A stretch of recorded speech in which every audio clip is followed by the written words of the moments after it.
యేసునాథు మరణమంతా ఎంతో వింత ఎంతో చింత యేసునాథు మరణమంతా పంతముతో చేసిరంతా పంతముతో చేసిరంతా సొంత ప్రజలు స్వామినంతా సొంత ప్రజలు స్వామినంతా ఎంతో వింత ఎంతో చింత యేసునాథు మరణమంతా పట్టే కాటే నెత్తి కోటే తిట్టేరేసో నాదో నకాట పట్టే కాటే నెత్తి కోటే తిట్టేరేసో నాదో నకాట పట్టి శ్రమల నొలికి మోంగ పట్టి శ్రమల నొల్లి పలుక కాయే యేసు స్వామి నాడు కాయే యేసు స్వామి నాడు ఎంతో వింత ఎంతో చింత యేసునాథు మరణమంతా ఉయ్యాలైనా నాలో నొక్కాడే మోపిరేసో వేపు పైన మోయాలేని నాలో నొక్కాడే మోపిరేసో వేపు పైన మోయాలేక రాని తోడా మోయాలేక రాని తోడా మార్చపోయే యేసు ప్రాణే మార్చపోయే యేసు ప్రాణే ఎంతో వింత ఎంతో చింత యేసునాథు మరణమంతా పొయ్యపైనే సయ్యను వేకి కాలో చేతో లాలో చేలల్ పొయ్యపైనే సయ్యను వేకి కాలో చేతో లాలో చేలల్ కడిదోలంతా గోడే కొట్టేరే కడిదోలంతా గోడే కొట్టేరే గోరమాగే కేసునాథు గోరమాగో కేసునాథు ఎంతో వింత ఎంతో చింత యేసునాథు మరణమంతా ఎంతో వింత ఎంతో చింత యేసునాథు మరణమంతా తాడుగా తేజో చిరాగా రావణిడినే గోవుల కాట రాహమునాగా తేజో చిరాగా రావణిడినే గోవుల కాట రాత్రి ప్రజల బాధ నోచే రాత్రి ప్రజల బాధ కోచే నన్నోడావినే కేగేనా నన్నోడావినే కేగేనా ఎంతో వింత ఎంతో చింత యేసునాథు మరణమంతా యేసునాథు మరణమంతా పంతముతో చేసిరంతా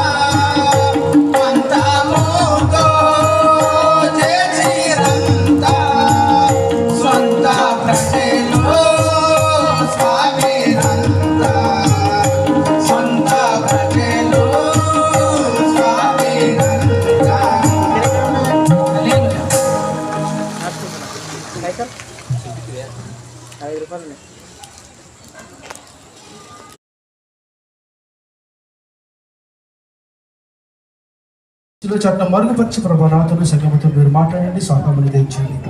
యేసు నామములో ప్రార్థించి పెడుగుతున్నాను తండ్రి, ఆమేన్. చక్కటి మాట మనం చూస్తూ ఉన్నాము.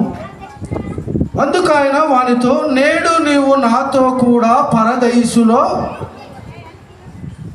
ఉంటావు.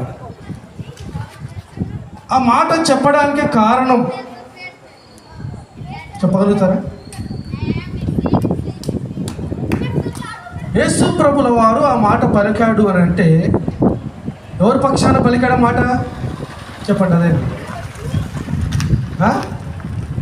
దొంగ పక్షం.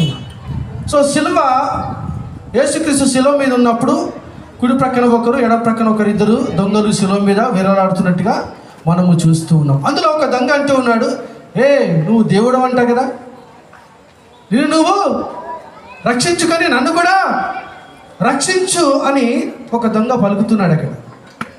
కానీ ఇంకొక దొంగ ఉన్నాడు. ఏమంటున్నాడు ఆయన?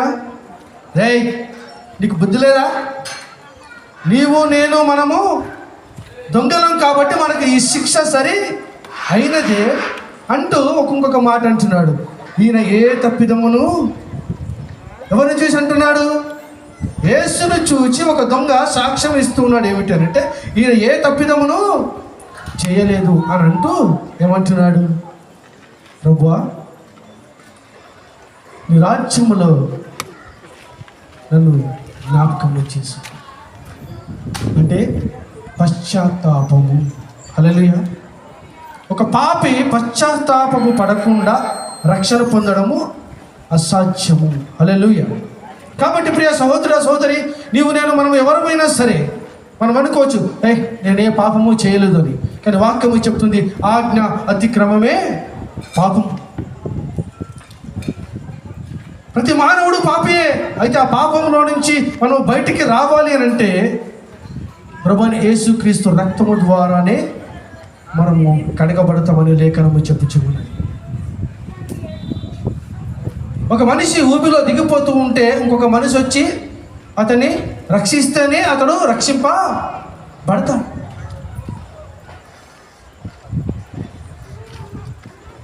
అయితే సర్వలోక మానవాళి కొరకు ప్రభువైన యేసుక్రీస్తు భూమి మీదకి వచ్చాడు. నీ కొరకు, నా కొరకు, ఒకరి కొరకే కాదు. ఎందుకంటే ఈ లోకంలో ఏ ఒక్కరు కూడా నశించిపోవడం ఆయనకి ఇష్టము లేదు. సో ఆ దొంగ పశ్చాత్తాప పడ్డాడు అక్కడ. ఏమిటి? ఒకటేమో ఈయన దేవుడు, ఈయన ఏ తప్పిదమును చేయలేదు అన్నాడు. తర్వాత ఏమంటున్నాడు? ప్రభువా, నీ రాజ్యములో వచ్చినప్పుడు నన్ను జ్ఞాపకం చేసుకోమంటున్నాడు. అప్పుడు వెంటనే ప్రభువైన యేసుక్రీస్తు అంటున్నాడు, నేడు నువ్వు నాతో కూడా పరదైసులో ఉంటావు. ఇక్కడ ఒక మాట గమనించారా మీరు? చాలామంది చనిపోయినప్పుడు ఏం చెప్తారు, ప్రార్థన చేస్తారంటే, ప్రభు సన్నిధిలో పరలోక రాజ్యంలో. వాస్తవానికి పరలోక రాజ్యానికి వెళ్ళరమ్మా. అప్పుడు ఎవరు తీర్పు లేకుండా పరలోక రాజ్యానికి ఎవరు వెళ్ళరు, తెలుసా? వితౌట్ జడ్జిమెంట్ అప్పుడే పరలోకానికి వెళ్ళారు. కానీ పరదేశు అనొక పట్టణం, ఒక స్థలం ఉంది. దాంట్లో మన ఆత్మలన్నీ ఉంచబడతాయి. ఇక్కడ మనం చూసినప్పుడు ఇదే గ్రంథంలో 15వ అధ్యాయంలో మీకు ఒక చిన్న ఉదాహరణ, మనకు అందరికీ తెలిసిన ఉదాహరణ చెప్పి నేను ముగిస్తాను, ఎందుకంటే చాలా సమయం. తప్పిపోయిన కుమారు నుంచి మనకు అందరికీ తెలుసు. ఒక మాట మీకు జ్ఞాపకం చేసి నేను ముగిస్తాను, ఎందుకంటే నేను రెఫరెన్స్కి వెళ్తే నాకు చెప్తున్నాను కదా, గంటన్నర టైం. నేను ఇదొక్కటే. అక్కడ మనం చూస్తే మనకందరికీ తెలుసు, ఇక్కడ ఒక కుమారుడు ఏం చేశాడమ్మా? తన ఆస్తిని అంతా తీసుకొని తండ్రితో ఒక మాట అన్నాడు. ఏమిటి అని అంటే, అయ్యా, నేను దూరదేశమునకు వెళ్ళి వ్యాపారము చేసి చాలా డబ్బు సంపాదించుకొని నేను మరలా ఇంటికి వస్తాను అని చెప్పి బయటికి వెళ్ళిన ఈ వ్యక్తి పరిస్థితి ఏమైనా మనందరికీ తెలుసు. తనుకున్న డబ్బులన్నీ అయిపోయినాయి, ఖర్చు పెట్టేశాడు. చివరికి స్నేహితులు ఒక తన్ని బయటికి పంపించేసి, డబ్బులన్నీ అయిపోయినాయి కదా, ఇంకా నీతో మాకు పని ఏమి అని అన్నారు. బయటికి వెళ్ళి పిచ్చోళ్ళగా తిరుగుతూ ఉన్నాడు. ఎక్కడ ఉద్యోగం దొరకటం లేదు, బట్టలు చినిగిపోతూ ఉన్నాయి, ఎంటికలు పెరిగిపోయినాయి, గడ్డం పెరిగిపోయింది. చివరికి ఒక స్థలానికి వెళ్ళాడు. వెళ్ళి అయ్యా ఇక్కడ ఏదైనా ఉద్యోగం దొరుకుతున్నారంటే ఒకే ఒక పని ఉందన్నాడు ఆయన. ఏ పని అనంటే, ఏ పని? అక్కడ పందులు మేపడానికి మాత్రమే నీ దగ్గర నీకు ఒక పని ఉంది అని అన్నాడు. ప్రియ సహోదర సహోదరి, కుమారుడు తండ్రి ఇల్లు విడిచి బయటికి వెళితే తన దుస్థితి ఏమైందో మనకందరికీ తెలుసు. కానీ అతను ఒక అధిపతి కుమారుడు, పని మనుషులు ఉన్నారు, చక్కటి భోజనం ఉంది, ఆహారం ఉంది, ఇల్లు ఉంది, పని మనుషులు ఉన్నారు. అటువంటి వాడు తండ్రి ఇంటిని విడిచి బయటికి వెళితే తన దుస్థితి ఘోరమైన దుస్థితికి. అందుకని యేసుని విడిచి ఒకవేళ నువ్వు దూరంగా వెళ్ళావనుకో నీ పరిస్థితి అలాగే ఉంటుంది. సంఘాన్ని విడిచి నువ్వు దూరంగా వెళ్ళావనుకో, కుటుంబాన్ని విడిచి నువ్వు దూరంగా వెళ్ళావనుకో, క్రీస్తుకు దూరంగా నువ్వు జీవిస్తున్నట్టయితే నీ పరిస్థితి ఎలా ఉంటుందో తెలుసా? ఈ తప్పిపోయిన కుమారులాగా ఉంటుంది. కానీ ఈ కుమారుడికి అక్కడ మనం చూస్తే 17వ వచనంలో, అయితే బుద్ధి వచ్చినప్పుడు వాడు నా తండ్రి యొద్ద ఎంతోమంది కూలివాళ్లకు అన్నము సమృద్ధిగా ఉన్నది, నేనైతే ఇక్కడ ఆకలితో చచ్చిపోతున్నా. అంటే ఏమొచ్చిందంటే ఇప్పుడు ఆయనకి బుద్ధి వచ్చినప్పుడు, నా ప్రియ కుమారుడా, నా కుమార్తె ఈరోజు సమయం దేవుడు నీకు ఇచ్చి ఉన్నాడేమో. ఒకవేళ నువ్వు ఇంకా ఏ స్థితిలో ఉన్నావో ఒకసారి జ్ఞాపకం చేసుకో. దేవుని విడిచి దూరంగా తిరుగుతూ ఉన్నావా? తండ్రి ఇంటిని విడిచి నువ్వు దూరంగా తిరుగుతూ ఉన్నావా? సంఘానికి దూరంగా నువ్వు తిరుగుతూ ఉన్నావా? నీ పరిస్థితి ఎలాగుంది? నీ జీవితం ఎలాగున్నది? ఒకసారి నువ్వు పరిశీలించుకో. ఒకవేళ దేవుడు ఈరోజు నీకు సమయం ఇచ్చి ఉంటాడేమో. హల్లెలూయా. నేడే రక్షణ జన్మని కావచ్చు నీకు. ఈ కుమారుడు బుద్ధి వచ్చినప్పుడు నేను నా తండ్రి ఇంటికి వెళ్తే ఎంతో బాగుంటుంది, కానీ కుమారునిగా కాకపోయినా ఒక పనివానిగా అయినా సరే నేను వెళ్ళాలి అని అనుకున్నాడు. వెళ్తూ ఉన్నాడు. తండ్రి ప్రతిరోజు ఎదురు చూస్తూ ఉన్నాడు తన కుమారుని కొరకు. నా కుమారుడు వస్తాడు. ఈరోజు కూడా ప్రభువైన యేసుక్రీస్తు నీ కొరకు నా కొరకు ఎదురు చూస్తూ ఉన్నాడు. ఎవరైనా రక్షణ పొందుతారేమో, ఎవరైనా విశ్వసిస్తారేమో, ఎవరైనా నన్ను పిలుస్తారేమో అని ఆయన ఎదురు చూస్తున్నా. అలాగనే ఈ తండ్రి ఎదురు చూస్తున్నాడు. ఒకనాడు తన కుమారుడు దూరం నుంచి రావడం గమనించాడు. తన కుమారుడు దూరంగా ఉండగానే తండ్రి తన కుమారుని చూసి పరిగెత్తుకుంటూ వెళ్ళి తన మీద పడి కౌగులించుకొని ముద్దాడి ఎక్కడికి తీసుకొని వచ్చాడు? ఇంటికి తీసుకొని వచ్చాడు. హల్లెలూయా.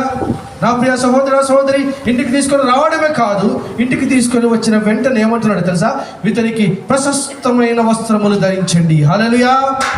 ఒకవేళ నువ్వు ఈరోజు దేవుని నమ్ముకొని ప్రభు వైపు తిరిగి దేవుని దగ్గర నువ్వు రావాలి అని నువ్వు అనుకున్నట్టయితే ప్రశస్తమైన వస్త్రములు దేవునికి ధరింపచేయాలని ఆశపడుతూ ఉన్నాడు. హల్లెలూయా. అంతేకాదు, ఇదిగో ఇతనికి ఒక ఉంగరమును తొలగించండి అన్నాడు. తర్వాత కొత్త చెప్పులు, ఇంకా చెప్పుకుంటూ పోతే చాలా విషయాలు ఉన్నాయి. ప్రభువైన యేసుక్రీస్తు కూడా నిన్ను కౌగులించుకోవడానికి సిద్ధంగా ఉన్నాడు. నువ్వు ఆయన దగ్గరికి రావాలని ఆశపడుతూ ఉన్నావు. ఇక్కడ అంటే ఆయన క్షమించడానికి సమర్థుడు.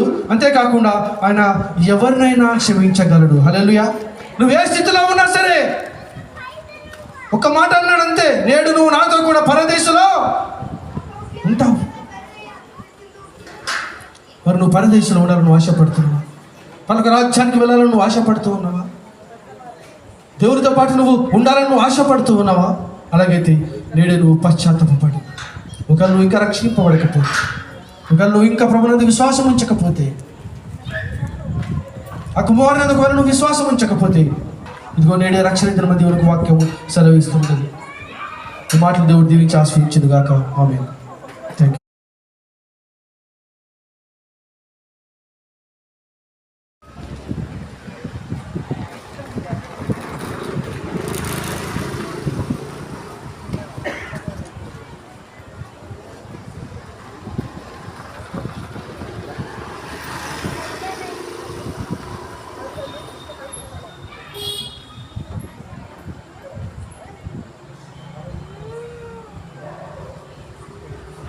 యేసు తన తల్లియు తాను ప్రేమించిన శిష్యుడును దగ్గర నిల్చునుట చూసి, అమ్మా, ఇదిగో నీ కుమారుడు తన తల్లితో చెప్పెను. తరువాత ఆ శిష్యుని చూచి, ఇదిగో నీ తల్లి అని చెప్పెను. ఆ గడియ నుండి ఆ శిష్యుడు ఆమెను తన ఇంట చేర్చుకొనెను.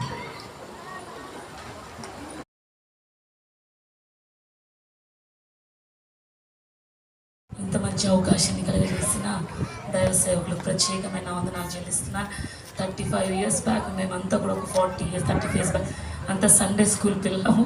మరి చాలా సంవత్సరాల తర్వాత దేవుడు మరలా ఈ విధంగా చేరి ప్రభు నామాన్ని గణపరచడానికి దేవుడు ఇచ్చిన మంచి సమయాన్ని బట్టి దేవునికి చాలా వందనాలు చెల్లిస్తున్నాను. ఎందుకంటే నాకు కూడా చాలా బలహీనత ఉందండి, అసలు రాలేను అనుకున్నాను.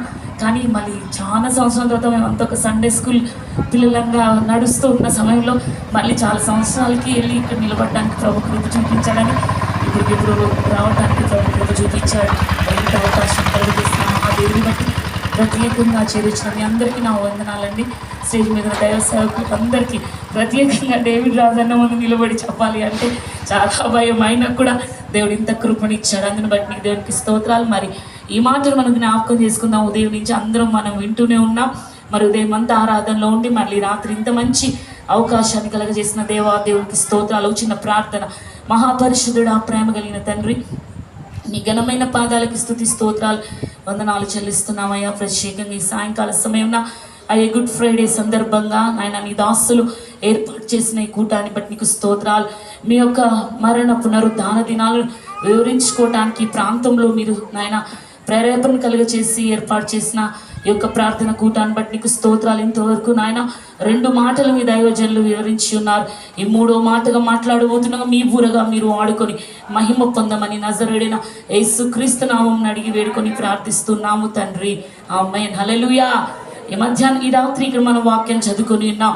యోహాను సువార్త 19వ అధ్యాయం 26-27 వచనాలు ధ్యానం చేస్తే యేసు తాను తల్లియు తాను ప్రేమించిన శిష్యుడును దగ్గర నిలుచునుట చూచి, అమ్మా ఇదిగో నీ కుమారుడు అని తన తల్లితో చెప్పెను. తరువాత శిష్యుని చూచి, ఇదిగో నీ తల్లి అని చెప్పెను. ఆ గడియ నుండి ఆ శిష్యుడు ఆమెను తన ఇంట చేర్చుకొనెను. హల్లెలూయా, హల్లెలూయా. ఇక్కడ చూసినట్లయితే ఇది ఆదరణ సందేశము. నిజంగా ఇక్కడ చూసినట్లయితే 3 విషయాలు మనకు కనబడుతున్నాయి. 1 తల్లి, 2 నిజంగా శిష్యుడు, 3 ఇల్లు, ఇంట. నిజంగా జ్ఞాపకం చేసుకుందాం. మరి ఇక్కడ నాకు బాగా నచ్చిన మాట ఏంటంటే తాను ప్రేమించిన శిష్యుడు అంటే పేరును అక్కడ సంబోధించలేదు. ఎంతగా యేసయ్యకు ఆయన ఇష్టడయ్యాడో నిజంగా పేరును సంబోధించక, ఈరోజు మన పిల్లలు ఏదైనా మంచి పని చేశారనుకో, మనం మన పేరు కాక నా బంగారు తండ్రి కొండ ఎలాగ మనం తల్లిగా ఆప్యాయతను చూపిస్తామో యేసు ప్రభు మరి తన పేరును సంబోధించకుండా తాను ప్రేమించిన శిష్యువు అని మాట్లాడుతున్నాడు. తాను ప్రేమించిన శిష్యుడు. ఈరోజు జ్ఞాపకం చేసుకుందాం. ఇక్కడ చూసినట్లయితే సిలువ దగ్గర చూసినట్లయితే కొంతమంది మాత్రమే ఉన్నారు, ఒక్కడే శిష్యుడు ఉన్నాడు. మీకు కొంతమంది స్త్రీలు అక్కడ కనబడుతున్నారు. మార్కు సువార్తలో మనం చూసుకున్నట్లయితే వాళ్ళందరూ కూడా వీరు దూరము నుండి వెంబడిస్తూ ఆ సిలువ వైపు వెంబడిస్తూ ఆ సిలువను వెంబడిస్తూ ఆయన శ్రమను చూస్తూ ఆయన కష్టాన్ని, ఆయన బాధను, ఆయన పడుతున్న వేదన అన్నీ కూడా గమనించుకుంటూ ఈ స్త్రీలు అలాగా ఎక్కడి వరకు వచ్చారంటండి? ఎక్కడి వరకు వచ్చారు? సిలువ చెంత వరకు వచ్చారు. హల్లెలూయా. సిలువ చెంత వరకు వచ్చారు. మార్గంలో ఎంతో మంది వచ్చారు, కానీ సిలువ చెంత వరకు ఎవరు కూడా రాలేదు. ఆ కష్టాన్ని, ఆ బాధను, ఆ వేదను చూడలేక కొంతమంది వెళ్ళిపోయిండొచ్చు. నాకెందుకు ఈ బాధ అని కొంతమంది వెళ్ళిపోయిండొచ్చు. ఒకవేళ ఈ యేసు ప్రభుని వెంబడిస్తుంటే నా బంధువులు, నా కులము, నా మతము, నా వాళ్ళు చూసి ఏంటి ఈయనను వెంబడిస్తున్నారు అన్న సందేహంలో కూడా కొంతమంది వెళ్ళిపోయిండొచ్చును. కానీ వీరు మాత్రము సిలువ చెంతలాగే కూర్చొని ఉన్నారు, సిలువ చెంతలాగే నిలబడిపోయి ఉన్నారు కదా.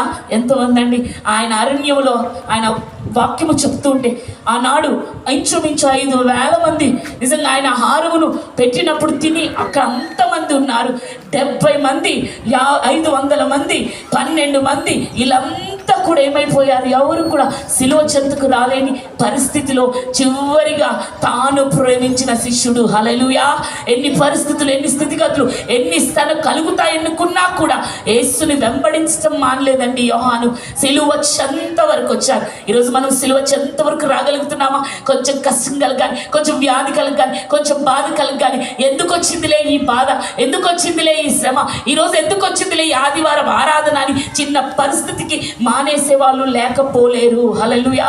ఈరోజు ఎక్కడ చివరి క్షణం ఆయన సిలువ మరణమును పొందే స్థితికి సిలువపై ఉన్నప్పటికి కూడా అక్కడే వాళ్ళు కనిపెట్టుకొని ఉన్నారు ఏం జరిగిద్దో.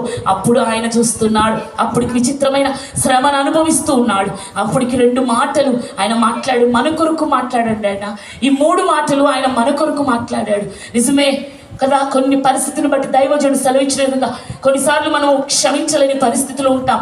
ఇంటి వారినే క్షమించలేని పరిస్థితిలో ఉంటాం కదా, ఇంటి వారినే సహించలేని పరిస్థితిలో ఉంటాం.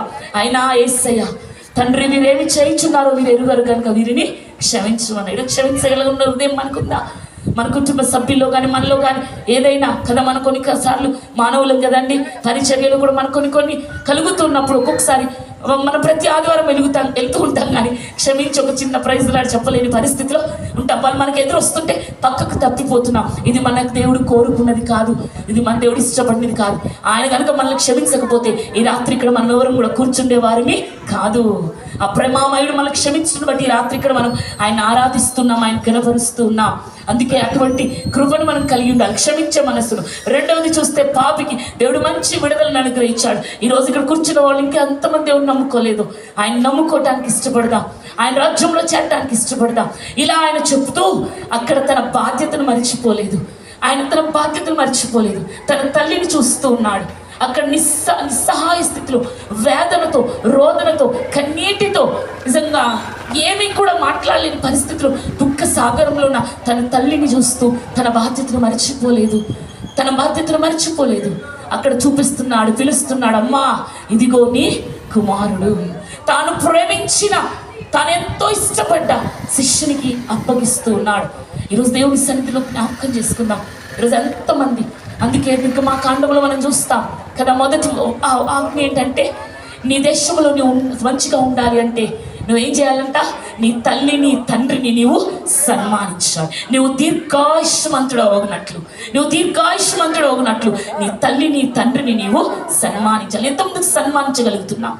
ఈరోజు తల్లిదండ్రులు అంటే పడని పరిస్థితులు, నోరారా అమ్మా నాన్న అని పిలవలేని పరిస్థితుల్లో లోకంలో మనం చూస్తున్నాం. కానీ క్రైస్తవునిగా, దేవుని నమ్ముకొని విశ్వాసగా బ్రతుకుతున్న మన జీవితంలో మనం దీర్ఘాయుష్మంతులం అవ్వాలి, మనం ఆశీర్వదింపబడాలి. దేవుని యొక్క దైవ దీవెనలకు పాత్రలు కావాలంటే నీ తల్లిని తండ్రిని నీవు సన్మానించే పరిస్థితిలో నేను ఉండాలి. అది వాక్యం కట్టడం మనకు ఆజ్ఞ. అది నెరవేరుస్తూ వస్తున్నాడు యేసయ్య. అమ్మా ఇదిగో నీ కుమారుడు. ఒంటరితనంలో ఉన్న పరిస్థితిలో ఆ తల్లిని సేద తీరుస్తున్నాడు.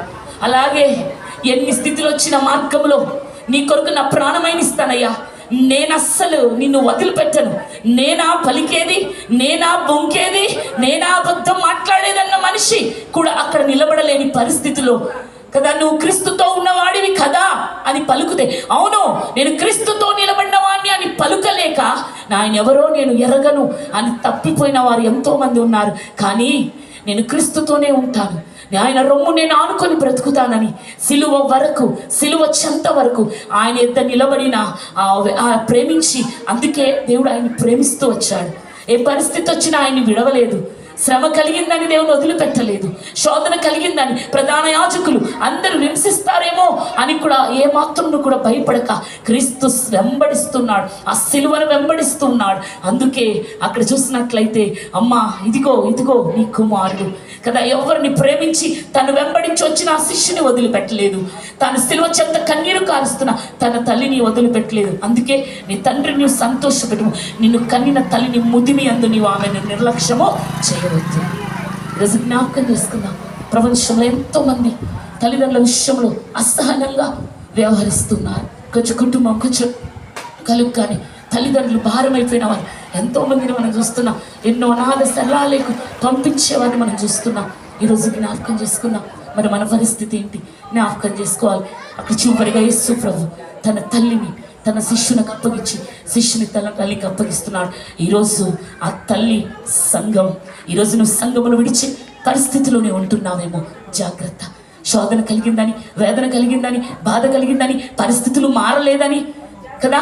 కొంతమంది మాకు తెలిసిన వాళ్ళ కుటుంబం ఏం చేసిందంటే, వాళ్ళకి అబ్బాయి పుట్టలేదని దేవుని సన్నిధిని మానేశారు. ఫస్ట్ అమ్మాయి పుట్టింది, రెండోసారి కూడా అమ్మాయి పుట్టింది కదా. కొన్ని రోజులు, కొన్ని దినాలు దేవుని సంఘాన్ని మానేశారు. ఎందుకంటే ఆయన మాకు దేవుడు అబ్బాయిని లేదు, ఈరోజు మనకు అది లేదు ఇది లేదని ఎంతమంది దేవుని సన్నిధిని విడిచిపెట్టేటట్టున్నారేమో. సంగమా, ఆయన దేవుని సన్నిధిని మరవకూడదు. నిజంగా నిన్ను పోషిస్తూ వాక్యం చేత నిన్ను పెంచుతూ అనేకమైన పరిస్థితులను ఎదుర్కొంటున్న నీ తల్లి నిన్ను మరొకూడదు. అందుకే దేవుడు సెలవిస్తున్నాడు, జ్ఞాపకం చేసుకో. నీకొక సంఘాన్ని ఆయన ఏర్పాటు చేస్తున్నాడు, నీకొక మందిరాన్ని ఆయన ఏర్పాటు చేస్తున్నాడు. దాంట్లో నువ్వు నమ్మకంగా, దాంట్లో నువ్వు స్థిరంగా నిలబడాలి. అందుకే దేవుడు అటువంటి పరిస్థితిలో నిన్న ఆదరణ వదలక ఆయన నీకు ఆదరణకర్తను ఆయన పంపించినాడు. ఆ ఆదరణకర్తతో నువ్వు దినదినము ఎదుగుతూ ఆ ఇల్లు, ఆ పరలోక పట్టణాన్ని మనం చేరుకోవాలి. హల్లెలూయా! ఆ పరలోక పట్టణాన్ని మనం చేరుకోవాలి. అందుకే దేవుని సన్నిధిని మనం నిర్లక్ష్యం చేయకూడదు. దేవుని యొక్క కార్యాలను మనం నిర్లక్ష్యదు. తల్లి బాధ్యతను ఎవరు తీసుకున్నారంట? ఈ యోహాను. ఆ తండ్రి యేసయ్య స్థానాన్ని యోహాను తీసుకున్నారు. ఈరోజు నీ పరిచర్యలో నీ పాత్ర ఏంటి? నీ సంఘములో నీ స్థానం ఏమిటి? నాకెందుకులే, వాళ్ళు చేసుకుంటారులే, వాళ్ళు నడిపించుకుంటారులే, వాళ్ళు ఉంటారులే అని నిర్లక్ష్యత ఉన్నట్లయితే దేవుడు ఇష్టమనే కార్యం అది కాదు.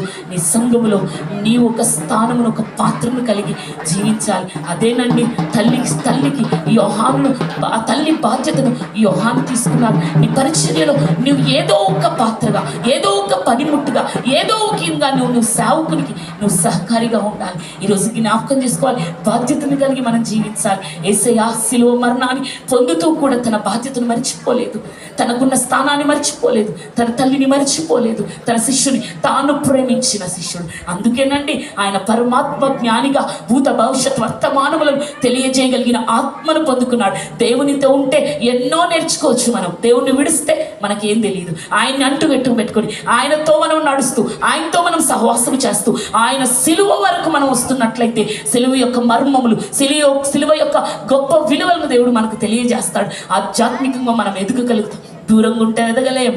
వీళ్ళందరూ శిలువకు దూరంగా వెళ్ళిపోయారు. శిలువ చెంత ఉన్నబడ్డాడు కాబట్టి భూత వర్తమాన భవిష్యత్ కాలములను రాయగలిగిన పరమాత్మ జ్ఞానిగా దేవుడు నిలబెట్టుకున్నాడు. హల్లెలూయా! అందుకే రాత్రి జ్ఞాపకం చేసుకుందాం. దేవుని సన్నిధిలో ఆయన మరిచిపోక తన తల్లిని, తన శిష్యుని జతపరిచి ఆయన తన ఇంటికి ఆయన చేర్చుకున్నాడు. ఈరోజు నువ్వు నేను కూడా ప్రభు సన్నిధిలో మనము దేవుని యొక్క సన్నిధిని మరచివారంగా కాక మన జీవితంలో మనం కూడా దేవుని కొరకే సాక్షులంగా, మనం కూడా ఒక గొప్ప స్థానాన్ని కలిగి ఆయన సన్నిధిలో ఒక పాత్రను కలిగి మనం కూడా మన పరిచర్యలో, మన కుటుంబంలో, సంఘములో దేంట్లో కూడా మనం వ్యర్థులము కాక దేవుడు మళ్ళీ పనికొచ్చే పాత్రగా వాడుకోవడానికి ఆయన మనల్ని పిలుచుకున్నాడు. ఊరికేనే మనం రాలేదండి. ఆయన మనకు విలువ పెట్టి కొన్నాడు. ఆ విలువను మనము కాపాడుకుంటూ క్రీస్తు శిలువ సాక్షులుగా బ్రతుకుదుముగాక. దేవుడి కొద్ది మాటలు మన వినికిడిలో ఫలింపచేయుగాక.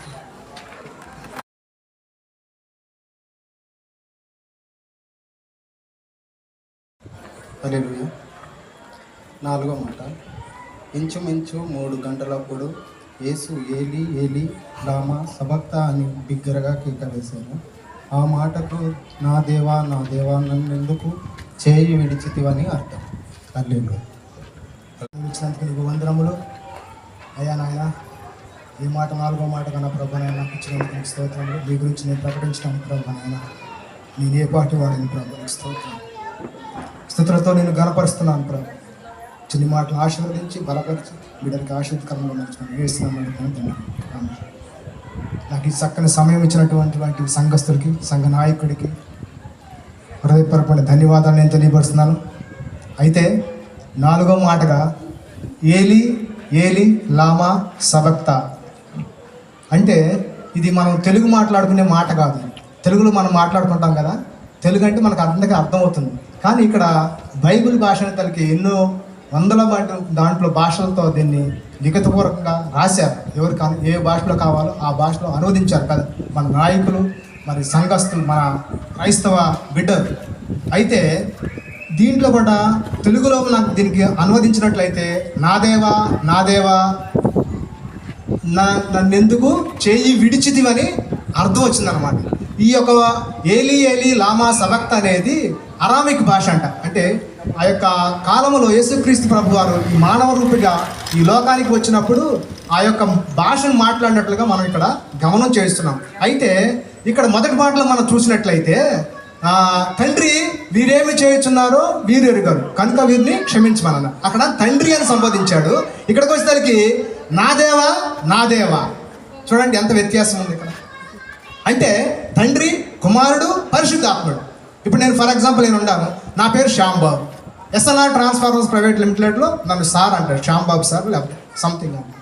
ఇంట్లోకి వచ్చినాక నా భార్య ఏమంటుందంటే ఏమండి అని పిలుస్తుంది.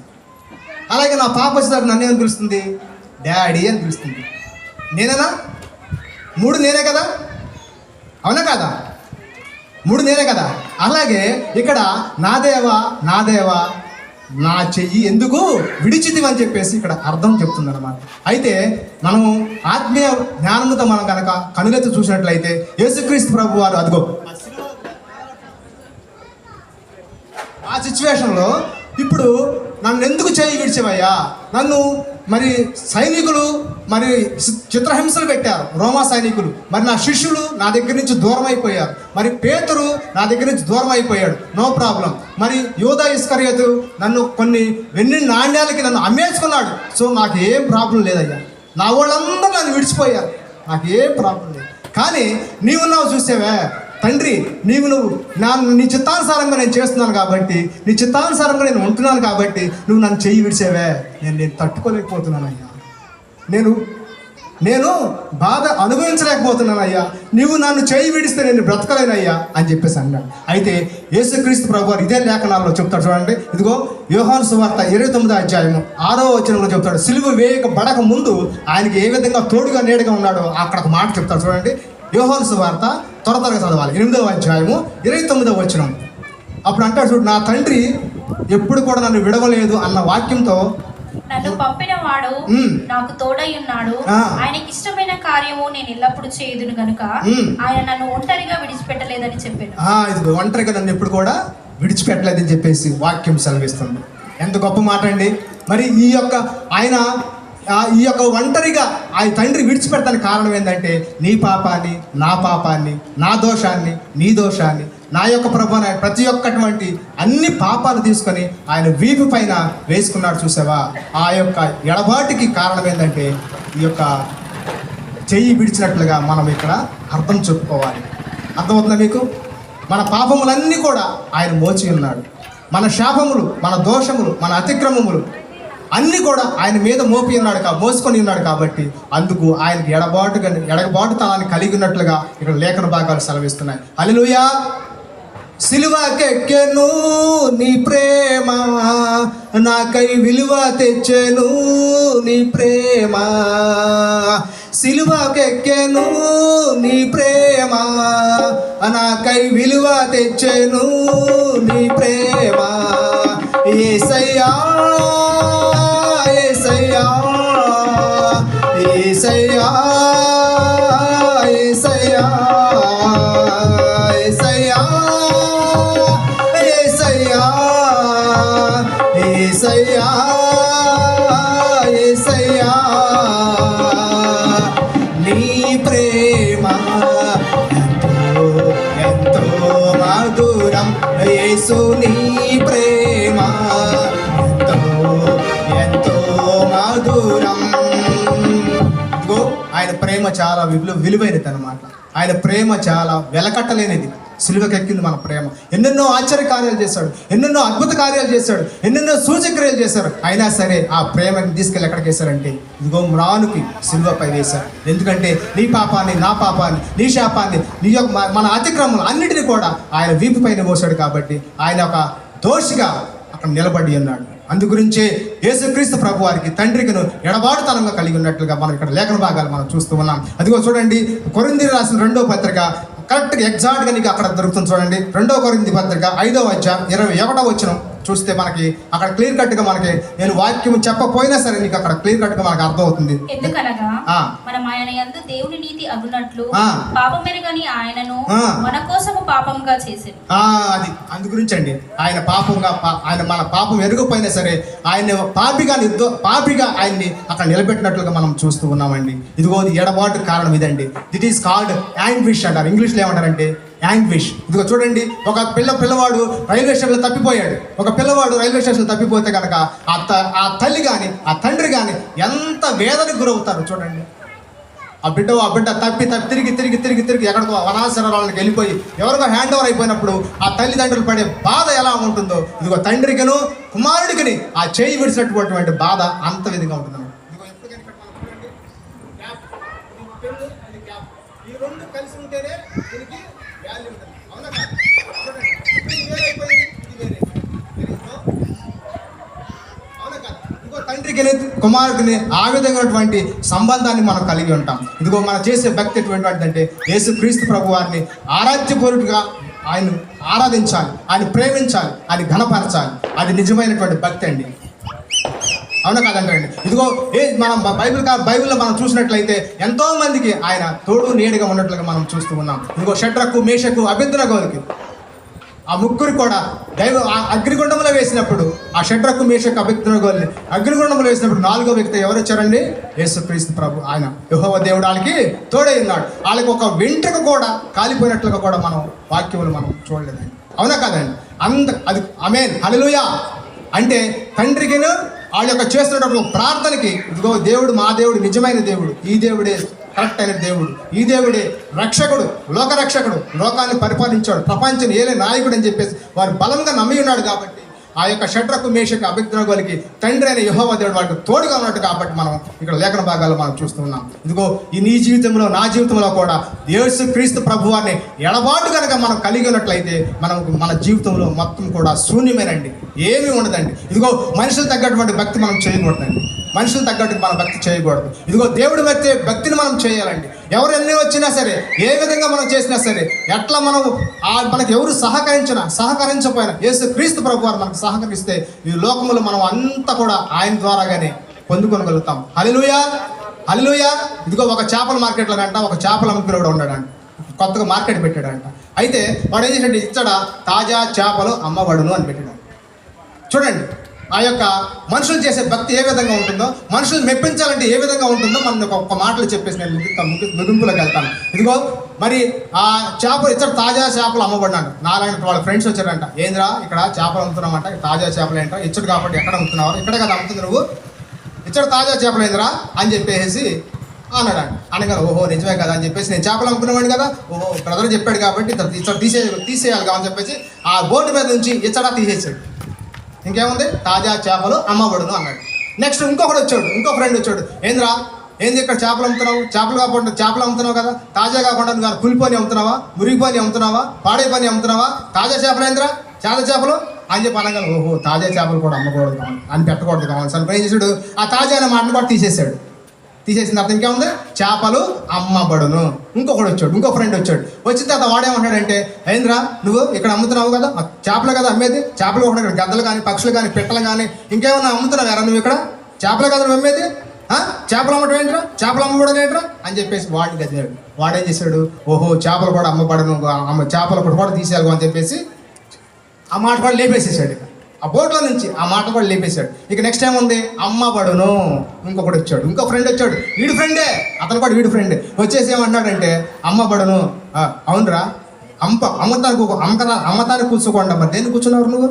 ఏమైనా బురం పెట్టుకోవడానికి కూర్చున్నావా? చేపలు పెట్టుకున్నావు కదా, మురిగిపోయి గంపలు పెట్టావు, అమ్ముకోవడం కదా నువ్వు కూర్చుంది అనగానే అప్పుడేమన్నాడు, ఓహో అమ్మబడును, ఈ మాట కూడా తీసేయాలి కావచ్చు అని చెప్పేసి మొత్తం బోటు లేపేశాడు, వాడు కూడా లేపేశాడు. ఇదిగో మనుషులు చేసే భక్తి ఆ విధంగా ఉండబడ్డాడు. యేసుక్రీస్తు ప్రభువాన్ని మనం ఆరాధ్య దేవుడిగా సేవించాలి. ఆయనే మహోన్నతమైన వ్యక్తి, ఆయనటువంటి నిజమైన లోక రక్షకుడు. హల్లెలూయా, హల్లెలూయా. ఆయనకి మనకి ఎటువంటి ఎడబాటు మనకు ఉండకూడదండి. తండ్రికి, కుమారునికి మనకి కేవలం ఈ లేఖన భాగాల్లో ఇదిగో యేసుక్రీస్తు ప్రభువు సిలువలో మరణించాడు కాబట్టి ఆ మరణానికి సాదృశ్యంగా మన పాపాలని, మన శాపాలని ఆయన నెత్తి మీద మోసుకున్నాడు ఉన్నట్టు ఆ భుజం పైన మోసుకుని ఇదిగో మరణపు ముళ్ళును విరిచినటువంటి నిజమైన రక్షకుడు, లోక రక్షకుడు అండి యేసుక్రీస్తు ప్రభువు. హల్లెలూయా. ఇదిగో స్తెఫను రాళ్లతో కొడుతున్నారు. స్తెఫను రాళ్లతో కొడుతుంటే ఎవరిని చూస్తున్నాడు? ఆయన తండ్రిని ఆయన హృదయంలో చూశాడండి. ఇదిగో తండ్రికి ఆ స్తెఫనుకి ఆ యొక్క ఎడబాటు తనం అనేది లేకుండా మంచిలో యేసుక్రీస్తు యెహోవా దేవుడు సాక్షాత్ దేవుడే ఆయన ఆరాధిస్తున్నాడు కాబట్టి, ఆయన పూజిస్తున్నాడు కాబట్టి, ఆయన దేవుడిగా కలిగి ఉన్నాడు కాబట్టి ఎంత బాధ అయినను ఎంత వేదనైనా సరే ఆయన అనుభవించినట్లుగా తండ్రిని ఆయన చూసినట్లుగా మనం ఇక్కడ లేఖన భాగాల్లో మనం తెలుస్తుంది.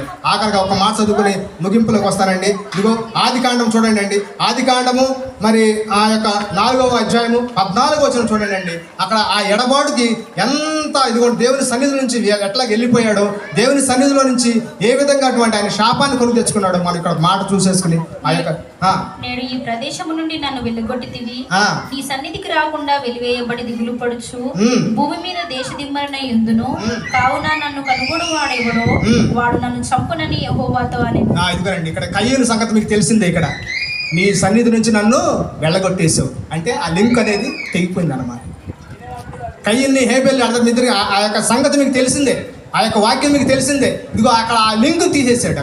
కయ్యూ హేబెల్ని పొడిచి చంపేశాడు కాబట్టి ఆ యొక్క పాపాన్ని ఆయనకు అంటుకుంది కాబట్టి ఆయన తెలిసింది కాబట్టి ఇదిగో ఆ యొక్క ఎడబాటుతనాన్ని ఆయన కోల్పోయినట్లు కనపడాలి. నేను దేశ దిమ్మన్నయ్యా, ఇక నేను ఇంకా నాకు నీ దేవునికి నేను పనికిరానయ్యా, నీ సన్నిధిలో నుంచి నన్ను త్రోసివేసావు, ఇక నాకు ఎక్కడ కూడా ముద్ద దొరకదు, నేను దేశ దిమ్మని తిరగాల్సిందే.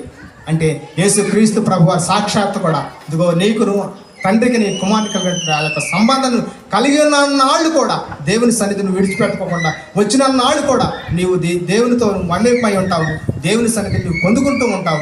దేవుని యొక్క ఆ యొక్క మరి ఆ సంపన్నతను నువ్వు కోల్పోకుండా ఆ యొక్క ఆయుష్ ఆరోగ్యాలు నువ్వు సుఖంగా పొందుకున్నట్లుగా దేవుడి వాక్యం సెలవిస్తుంది. హల్లెలూయా, హల్లెలూయా. ఇదిగోనండి, ఇది ఈ యొక్క ఎడబాటు కారణమైన యేసుక్రీస్తు ప్రభువారు ఎడబాటుతనంగా కలిగి ఉండకుండా మనం ఎప్పుడు కూడా దేవుని సన్నిధిని వదిలిపెట్టుకోకుండా, సంఘస్థులు వదిలిపెట్టకుండా అనేకం అంటారు.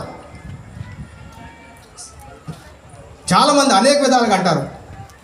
దేవుడిని వదిలిపెట్టి సంఘానికి రాకుండా, సంఘంలో ఉన్నటువంటి స్నేహితులు లోకం వైపు చూసి, లోకంలో ఉన్నటువంటి స్నేహితుల వైపు చూసి వాళ్ళు మాట్లాడకపోతే నేను ఉండలేను, మేమిద్దరం ఒక కంచంలో తిన్నాం, ఒక మంచంలో పండుకున్నాం, ఒకటేసారి మేము ఉన్నాం అనే ఆ యొక్క భావనలన్నీ మనం తీసేసుకుని యేసుక్రీస్తుకి నచ్చినట్లుగా ఆయన భక్తి చేస్తే కనుక ఆయన మనకి ఆశీర్వాదాలు అన్నీ కూడా మనకు దయచేస్తాడని ఈ రాత్రికాల సమయంలో 4వ మాట ఏలి ఏలి లామా సబక్తా, ఇదిగో నా దేవా నా దేవా నన్ను ఎందుకు చెయ్యి విడిచావు. ఆయన చెయ్యి విడిచిపెట్టి మనకి రక్షణ కలుగుతుంది.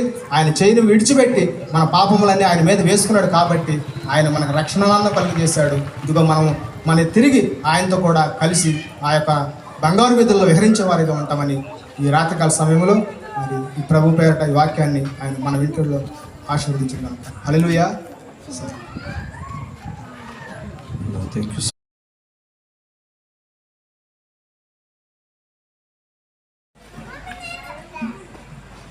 ఐదో మాట, అటు తర్వాత సమస్తమును అప్పటికి సమాప్తమైనదని యేసు ఎరిగి లేఖనము నెరవేరునట్లు నేను దప్పుకొనుచున్నానను. ఆమేన్. హల్లెలూయా. మంచి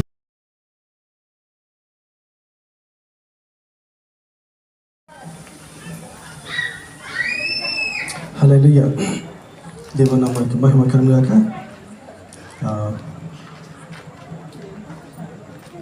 2-3 వచనాలు మనం ధ్యానం చేసుకుందాం. చాలా విషయాలు ఉన్నాయి కానీ క్లుప్తంగా అక్కడ అటు తర్వాత సమస్తమును అప్పటికి సమాప్తమైనదని ఎరిగి లేఖనము నెరవేరునట్లు నేను తప్పికొనిచున్నాను అనేను. హల్లెలూయా. ఏంటంట? లేఖనము నెరవేరునట్లు తప్పికొనిచున్నాను.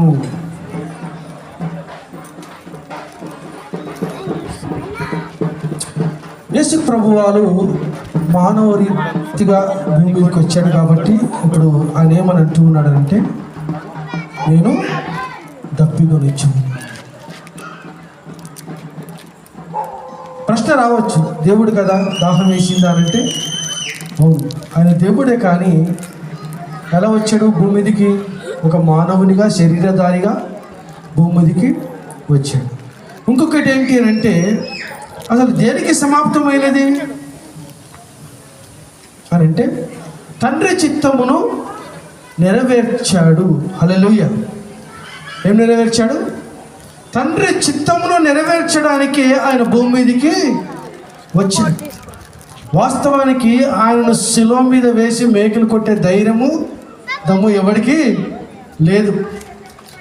ఆయన అప్పటికి అంటాడు, నేను తలుచుకుంటే పరలోకం నుండి 77,000 దేవదూతలు భూమి మీదకి దిగి వచ్చాయంటే భూమిని నాశనము చేయగలవు. కానీ నేను భూమి మీదకి వచ్చింది దేనికి? మీ కొరకు నేను ప్రాణము పెట్టడానికే వచ్చాను. హల్లెలూయా. సో అతని దాహం ఏమిటంటే ఈ లోకంలో ఏ మానవుడు నశించటము ఆయనకి ఇష్టము లేదు. అందుకే నేను మార్కు సువార్త చివరి అధ్యాయంలో, మత్తయి సువార్త చివరి అధ్యాయంలో అంటాడు, మీరు సర్వలోకమునకు వెళ్ళి సర్వ సృష్టికి సువార్తను ఎవరు చెప్పారన్నమాట? చెప్పాలి, గట్టిగా చెప్పండి. యేసు ప్రభువు వాళ్ళు చెప్పారు. ఎవరికి చెప్పాడు? శిష్యులకు.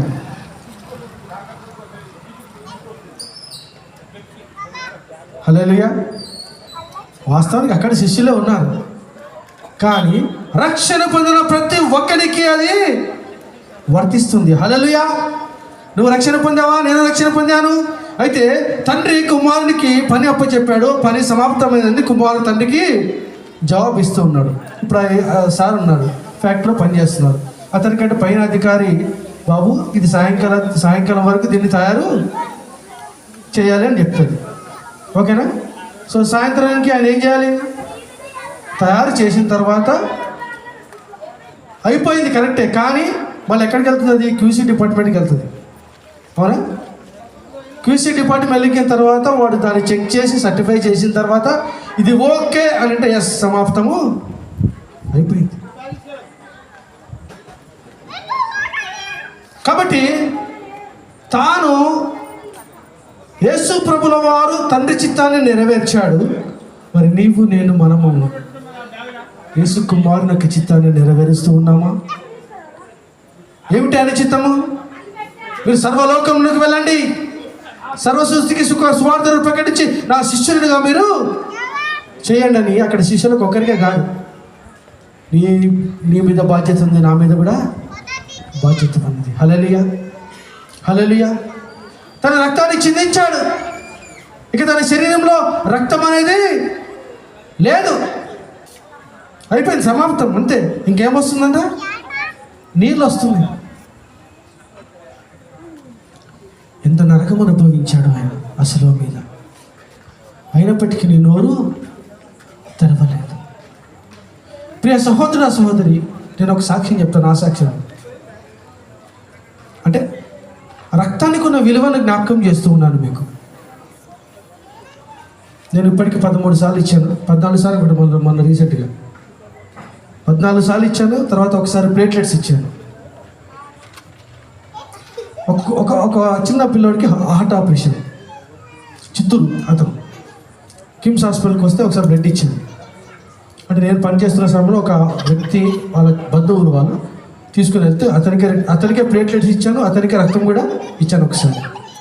ఒకసారి అన్న రా అని చెప్పి ఒక సిటీలో పని మీద వెళ్ళి తీసుకెళ్తే మళ్ళీ కిమ్స్ హాస్పిటల్కి వెళ్ళాను. ఇప్పుడు ఎందుకు రా ఈ హాస్పిటల్కి అంటే, లేదన్నా అప్పుడు నువ్వు బ్లడ్ ఇచ్చినావు కదా, వాళ్ళు మళ్ళీ హాస్పిటల్కి వచ్చారు అన్నాడు. సరే అని కిమ్స్ హాస్పిటల్కి జస్ట్ ఇట్లా ఎంటర్ అవ్వగానే అదే కుర్రాడు గంతులేస్తూ ఆ హాల్ అంతా తిరుగుతూ ఉన్నాడు అక్కడ.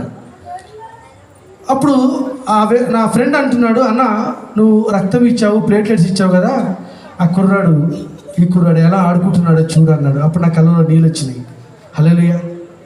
ఎందుకు? అరే నేను రక్తం ఇచ్చాను కదా, ఒక ఆనందం. క్రీస్తు కూడా ఆనందపడుతున్నాడు, అరే బాధపడట్లే, నన్ను సిలువ వేశానని. హల్లెలూయా. ఎందుకు? నేను చిందించిన రక్తము ద్వారా నువ్వు రక్షణ పొందగలుగుతున్నావు.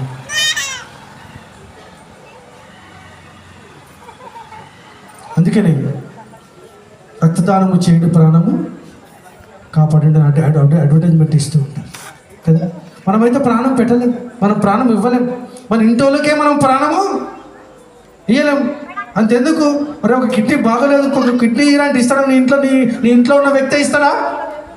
ఇవ్వడు. అమ్మో నాది నీకు ఇస్తే మరి నా పరిస్థితి ఏంటి? కానీ క్రీస్తు అలా ఆలోచన చేయలేదు. సర్వలోక మానవాళి పాపముల కొరకై తన పరిశుద్ధ రక్తమును చిందించి నిన్ను నన్ను పరిశుద్ధపరిచే ఒక నీతిమంతునిగా ఆయన చేసి ఉన్నాడు. హల్లెలూయా. హల్లెలూయా. తో సమాప్తమైనది.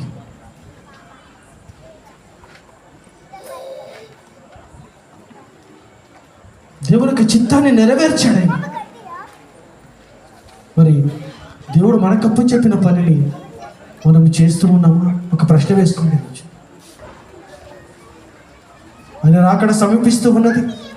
నీకు బాధ్యత లేదా? తన చిత్తాన్ని నెరవేర్చడానికి మన పైన బాధ్యత లేదా? ఉన్నది. హల్లెలూయా.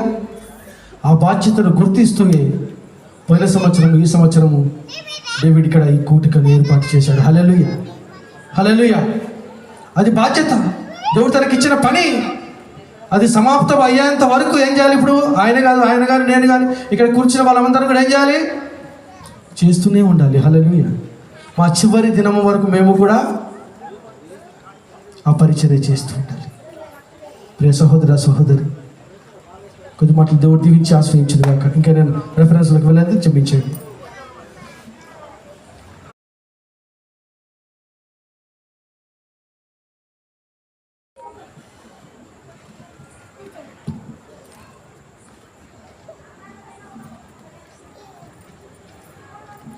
హల్లెలూయా, హల్లెలూయా.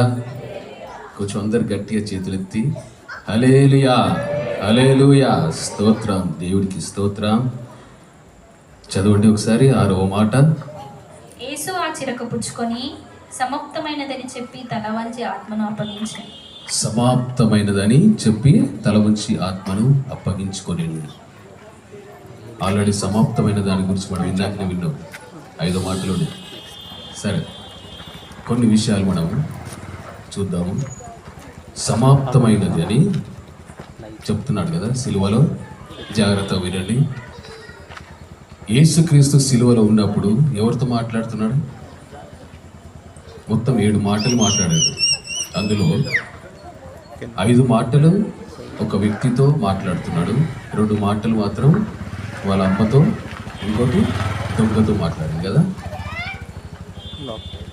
చూడండి, దీంట్లోకి వెళ్ళక ముందు మీకు ఒక వచనాన్ని నేను చూపించాలనుకుంటున్నాను. యోబు గ్రంథము 19వ అధ్యాయము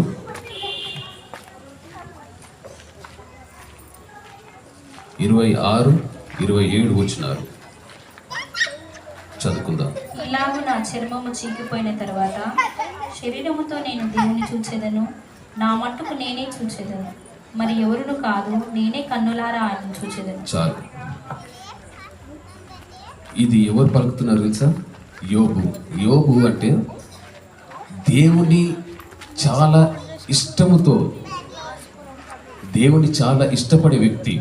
అతనికి ఎన్ని శ్రమలు వచ్చినా నేను దేవుని విడిచిపెట్టను అని ఈ యొక్క మాట ఆయన పలుకుతున్నాడు. ఏమని? నా శరీరము చీకిపోయిన తర్వాత శరీరముతో నేను ఎవరిని చూస్తానంట? దేవుణ్ణే చూస్తాను తప్ప ఎవరిని చూడను, మనుషుల వైపు నేను చూడను అని సాక్ష్యం ఇస్తున్నాడు. హల్లెలూయా. దాని కింద వచ్చిన ఏముంది?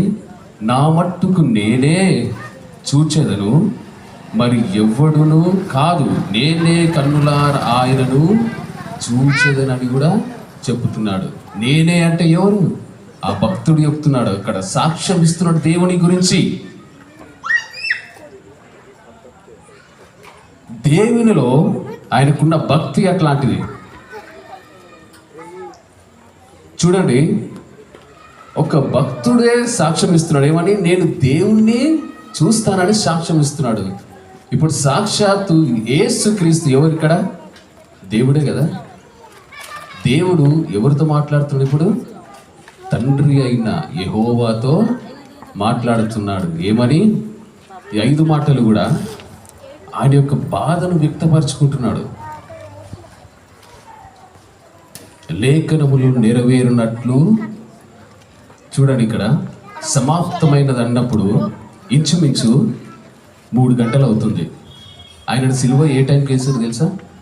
ఉదయకాలము 9 గంటలకి సిలువ వేసిన తర్వాత గొల్గోతా కొండ పైన ఆ 9 గంటలకు వేసిన తర్వాత దగ్గర 7 మాటలు సిలువలో పలికిండు.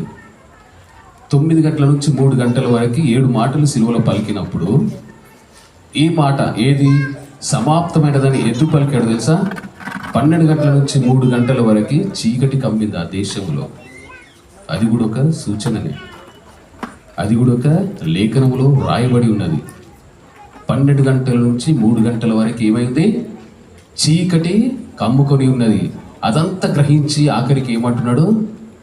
లేఖనములో నెరవేరునట్లు. మొదటగా ఏమన్నాడు? తప్పికొనుచున్నాను అన్నాడు. తర్వాత 6-7 మాటలకి ఎక్కువ గ్యాప్ లేదు, వెంటనే ఈ మాటలు చెప్పేస్తాడు. ఏమని? సమాప్తమైనది. ఏది? నా పని, నువ్వు నన్ను పంపించిన పని సమాప్తమైనది. ఏంటి ఆయన చేసిన పని ఏంటిది?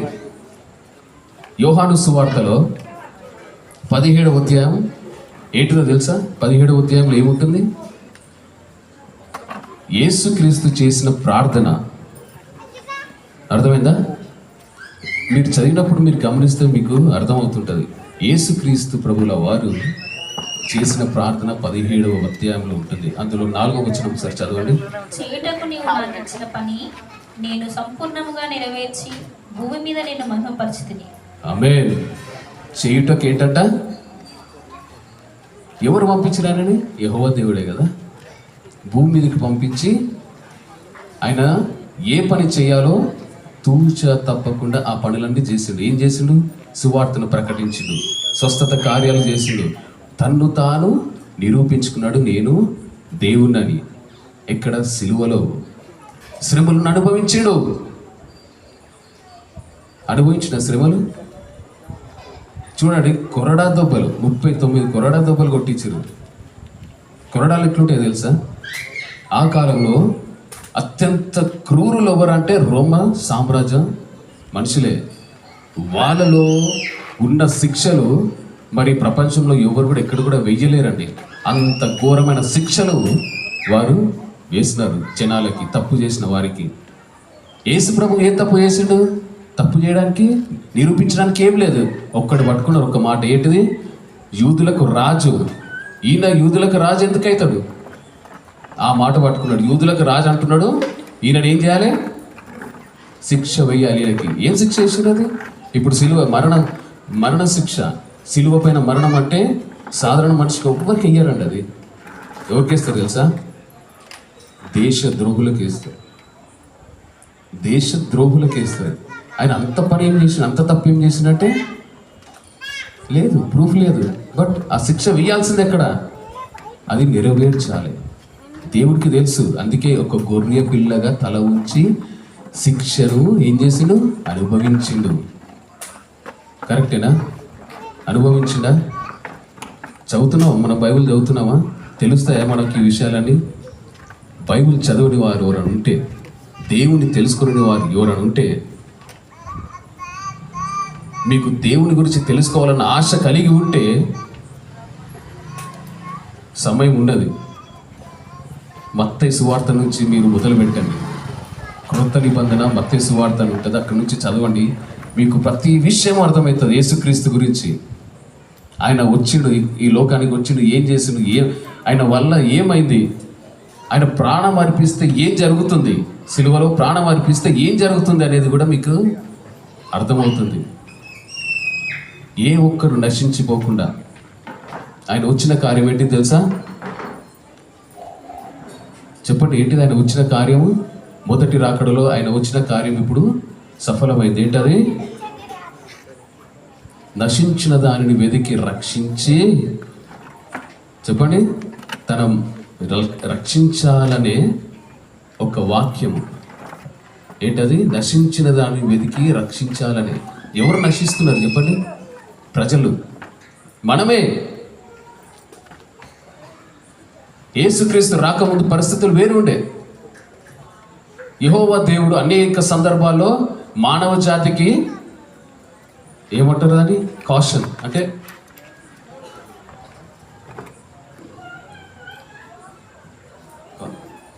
ఒక హెచ్చరికను ఇస్తూ వచ్చాడు. యేసుక్రీస్తు ప్రభులో వారు ఈ లోకానికి రాకముందు మానవ జాతికి ఒక హెచ్చరికను ఇస్తూ వచ్చాడు అనేక సందర్భాల్లో. మనుషులను ఆయన ఎంతగా ఇష్టంగా చేసుకున్నాడు. ఎవరిని? మొట్టమొదటిగా ఎవరిని సృష్టించిండు? ఆదాము అవ్వను సృష్టించింది కదా. ఎంత ఇష్టంతో సృష్టించుంటాడు. కానీ ఏం జరిగింది? పాపంలో పడిపోయాను. పాపంలో పడిపోయిన తర్వాత అక్కడ నుంచి మొదలైంది చూడు. మనుషుడు ఎట్లా ఉన్నాడంటే ప్రతి నిత్యం పాపం పాపం పాపమే, అంతే. సరే, మనుషులు వింటలేరని చెప్పి నోవాహు కాలంలో ఏం చేశాడు? జల ప్రళయం వచ్చి మొత్తం అందరు ఏం చేశాడు? మొత్తం అందరూ నాశనం చేసేసిండు కదా. కేవలం నోవాహు కుటుంబం మాత్రమే రక్షింపబడ్డది. తర్వాత తిరిగి మానవ జాతి మళ్ళీ ప్రారంభమైంది. అయిన తర్వాత మళ్ళీ కొన్ని సందర్భాలు దేవుడు హెచ్చరిస్తూ వచ్చాడు. ఆయనను వినలేదు. ఇది కాదని చెప్పి ఇప్పుడు ఎవరిని పంపించాడు లోకానికి? చెప్పండి. సాక్షాత్తు తన యొక్క కుమారుని మాత్రమే పంపించాడు. ఎవరు ఆయన? యేసుక్రీస్తు ప్రభుల వారు. దేనికోసం వచ్చారు? మనం నశించిపోకూడదని ఆయనని లోకానికి పంపించి, అంతకుముందు ఏం చేస్తుండేవారు తెలుసా? ఎవరైనా తప్పులు చేస్తే ఏం చేస్తుండే? బలులు అర్పిస్తుండే కదా. ఇప్పుడు యేసుక్రీస్తు ఏమై ఉన్నాడు? బలి. పస్కా పండుగ దినమున ఆయన ఏమై ఉన్నాడు? సిలువ పైన బలి అయ్యాడు. ఎవరి కోసం? మన కోసమే. మనము నశించిపోకూడదని మన కోసం ఆయన సిలువలో బలియాగమై. ఇంతకంటే గొప్ప విషయం ఏముంది చెప్పండి? మన పాపం కోసం ఒక ఆయన బలి అయ్యాడు. ఇక ఏమన్నాడు ఇక్కడ? ఇప్పుడు బలులు లేవుగా, బలులు అర్పించాల్సిన పని లేదు, అయిపోయింది. నేను మీకోసం బలి అయిపోయినా. మీరు చేయాల్సింది ఒకటి ఏంటిది? ఏం చేయాలి? మీరు నన్ను నమ్ముకోండి, నిత్య జీవానికి వారసులం, పరలోక రాజ్యానికి మనము డైరెక్ట్ పాస్ వచ్చేస్తుంది. మనం ఎవరిని నమ్ముకుంటే? యేసుక్రీస్తుని నమ్ముకుంటే. లేదు నేను నమ్ముకోను, నేను యేసుక్రీస్తుని నమ్ముకోను, నాకు వద్దు అన్నావు అనుకో, ఏదో ఒక రోజు నువ్వు మన జీవితం శాశ్వతము, మనం ఇక్కడే ఉంటాము అన్నవారు ఉన్నారా? చెప్పండి. నేను భూమిపైనే ఉంటా ఇళ్ళ కాలము అని అన్నవారు ఎవరు ఉన్నారా? ఒక రోజు మనం అందరం ఈ భూమిని విడిచి వెళ్ళాల్సిందే కదా. లేదు నేను ఇక్కడ ఉంటా, శాశ్వతంగా ఉండేవాడిని నేనే అన్నవాడు దేవుడైతాడు. ఉన్నారు అట్లాంటి వారు ఎవరు? లేరు కదా. ప్రతి ఒక్కరికి మరణం అనేది ఉన్నది. ఒక రోజు మనం మరణించి వెళ్ళాలి. ఎక్కడికి వెళ్ళాలి? ఒకవేళ నువ్వు యేసుక్రీస్తు నమ్మినట్లయితే పరదేశంలో నువ్వు ఆయనతో పాటు ఉంటావు. లేదు నమ్మలేదు అన్నట్లయితే దానికి ఒక జాగా ఉంటుంది. ఏంటది? నరకం. విడిపించబడతావు. డిసైడ్ చేసుకోవాల్సింది మనము. ఆయన మన కోసం వచ్చాడు, తన ప్రాణాన్ని అర్పించాడు. ఆయన తన పని చేసుకొని వెళ్ళిపోతున్నాడు ఇప్పుడు. కానీ మనం ఆయన పని చేయాల్సింది ఉంది. ఈ మాటలు గుర్తుపెట్టుకోండి. మనం రక్షించబడినట్లయితే దేవునితో మనం కలిసి ఉంటాం. ఎన్ని రోజులు ఉంటాం? నిత్యము, యుగ యుగాలు మన ఆత్మ ఆయనతో ఉంటుంది. మనం ఆయనతో ఉంటాము. లేదన్నాం అనుకో నరకమే. అది మనం డిసైడ్ చేసుకోవాల్సింది. మనని మనము పరీక్షించుకుందాం. మనం ఏ పరిస్థితిలో మనము ఉండాలి, ఎక్కడ ఉండాలి, ఎవరితో ఉండాలి, ఎవరిని నమ్ముకుంటే మనము ఎక్కడ ఉంటాం, ఎక్కడికి వెళ్తాం అనేది పరీక్షించుకుందాం. మనము నిర్ణయించుకుందాం. దేవుణ్ణి తెలుసుకోవాలనుకుంటే బైబిల్ ఉంది. బైబిల్లో అనేక విషయాలు దేవుని గురించి రాయబడి ఉన్నాయి. నేర్చుకోండి, చదువుకోండి, ప్రార్థించండి. రక్షణ కోసం మీరు దేవుణ్ణి అడగండి. ఆయన మిమ్మల్ని అందరినీ రక్షిస్తాడు. మీ పాపములు క్షమింపబడతాయి. మన పాపములు ఇప్పుడు ఆయన క్షమించి ఎక్కడ బలియాగమైనాడు? సిలువలో బలియాగమైనాడు. హల్లెలూయా, హల్లెలూయా. ఒక చిన్న మాట ప్రార్థన చేసుకోండి, తలలు ఉంచుకొని. అయ్యా, నా కోసం సిలువలో బలి అయినవు అయ్యా. ఎంత గొప్ప దేవుడు అయ్యా నువ్వు. అయ్యా తండ్రి, నా పాపములు క్షమింపబడ్డాయి తండ్రి. నీవు ఇచ్చిన ఈ గొప్ప రక్షణకై నీకు స్తోత్రం అయ్యా. ఇదిగో తండ్రి ఒకానొక దినమున నేను నీతో పాటు పరదైసులో ఉండాలని ఆశపడుతున్నానయ్యా. ఒక చిన్న ప్రార్థన చేసుకో.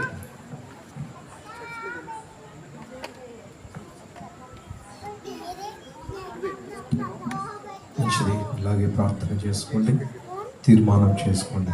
దేవుడు నీ కొరకు చేసినటువంటి త్యాగము మరువలేనటువంటి త్యాగము, మార్పు లేనటువంటి దేవుడు నిన్ను ప్రేమించున్నాడు. పరిశుద్ధుడా మీకు వందనాలు. విన్న ప్రతి మాట ప్రతి హృదయంలో స్థిరపరచండి. తీర్మానం చేసుకున్న ప్రతి బిడ్డను నీ హస్తములకు అప్పగించుకునిచుండగా నీ కృప చూపమని యేసు నామములో అడిగి వేడుకునిచున్నాము తండ్రి. హల్లెలూయా. ముగింపు మాటలో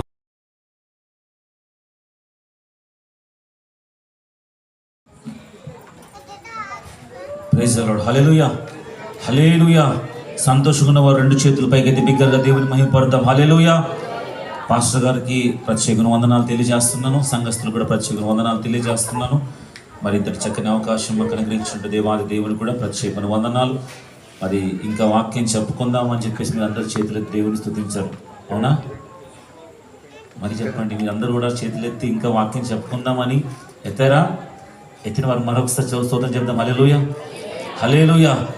నేను చూస్తున్న సేవకులు చూస్తున్నారు కానీ దేవుడు కూడా చూస్తున్నాడు. మీరు అందరు చేతులు ఎత్తారు. ఎంతసేపు అని చెప్పొచ్చు అంటారా? అయ్యో లేదు, సమయం ఇచ్చిన దాన్ని బట్టి సమయాన్ని బట్టి మనం ముగించుకుందాం. చక్కగా ఇంతవరకు కూడా సేవకులందరూ కూడా మరి మొదటి 6 మాటలు దేవుని మరి కల్వరి సిలువలో నిజంగా ఆ యొక్క పరిస్థితుల్లో కూడా ప్రభుని యేసుక్రీస్తు వారు గారు మాట్లాడినటువంటి చక్కని మాటలు, చివరి మాటలు, అమూల్యమైన మాటలు సందేశాన్ని అందించున్నారు. ఈ యొక్క 7వ మాట కూడా మనం ధ్యానం చేసుకుందాం. అందరు త్వరలో వచ్చి చిన్న మాట ప్రార్థన చేసుకొని మరి ఈ యొక్క వాక్య ధ్యానానికి వెళ్తాం. మహాపరిశుద్ధుడా, మహోన్నతుడా, గొప్ప దేవా, నీ ఘనమైన నామానికి వందనాలు తండ్రి. ఈ సాయంకాల వేళలో ప్రభునైనా అయ్యా నీ దాసుడు తండ్రి, నీ దాసుడికి ఉన్నటువంటి యొక్క ప్రేరేపణను బట్టి నువ్వు ఏర్పాటు చేసినటువంటి యొక్క కోరికను బట్టి నీ సన్నిధికి వస్తున్నాం తండ్రి. సిలువలో తండ్రి ప్రభ నువ్వు పలికినటువంటి 7 అమూలమైన మాటలు తండ్రి ధ్యానం చేయటం కృప చూపినావు.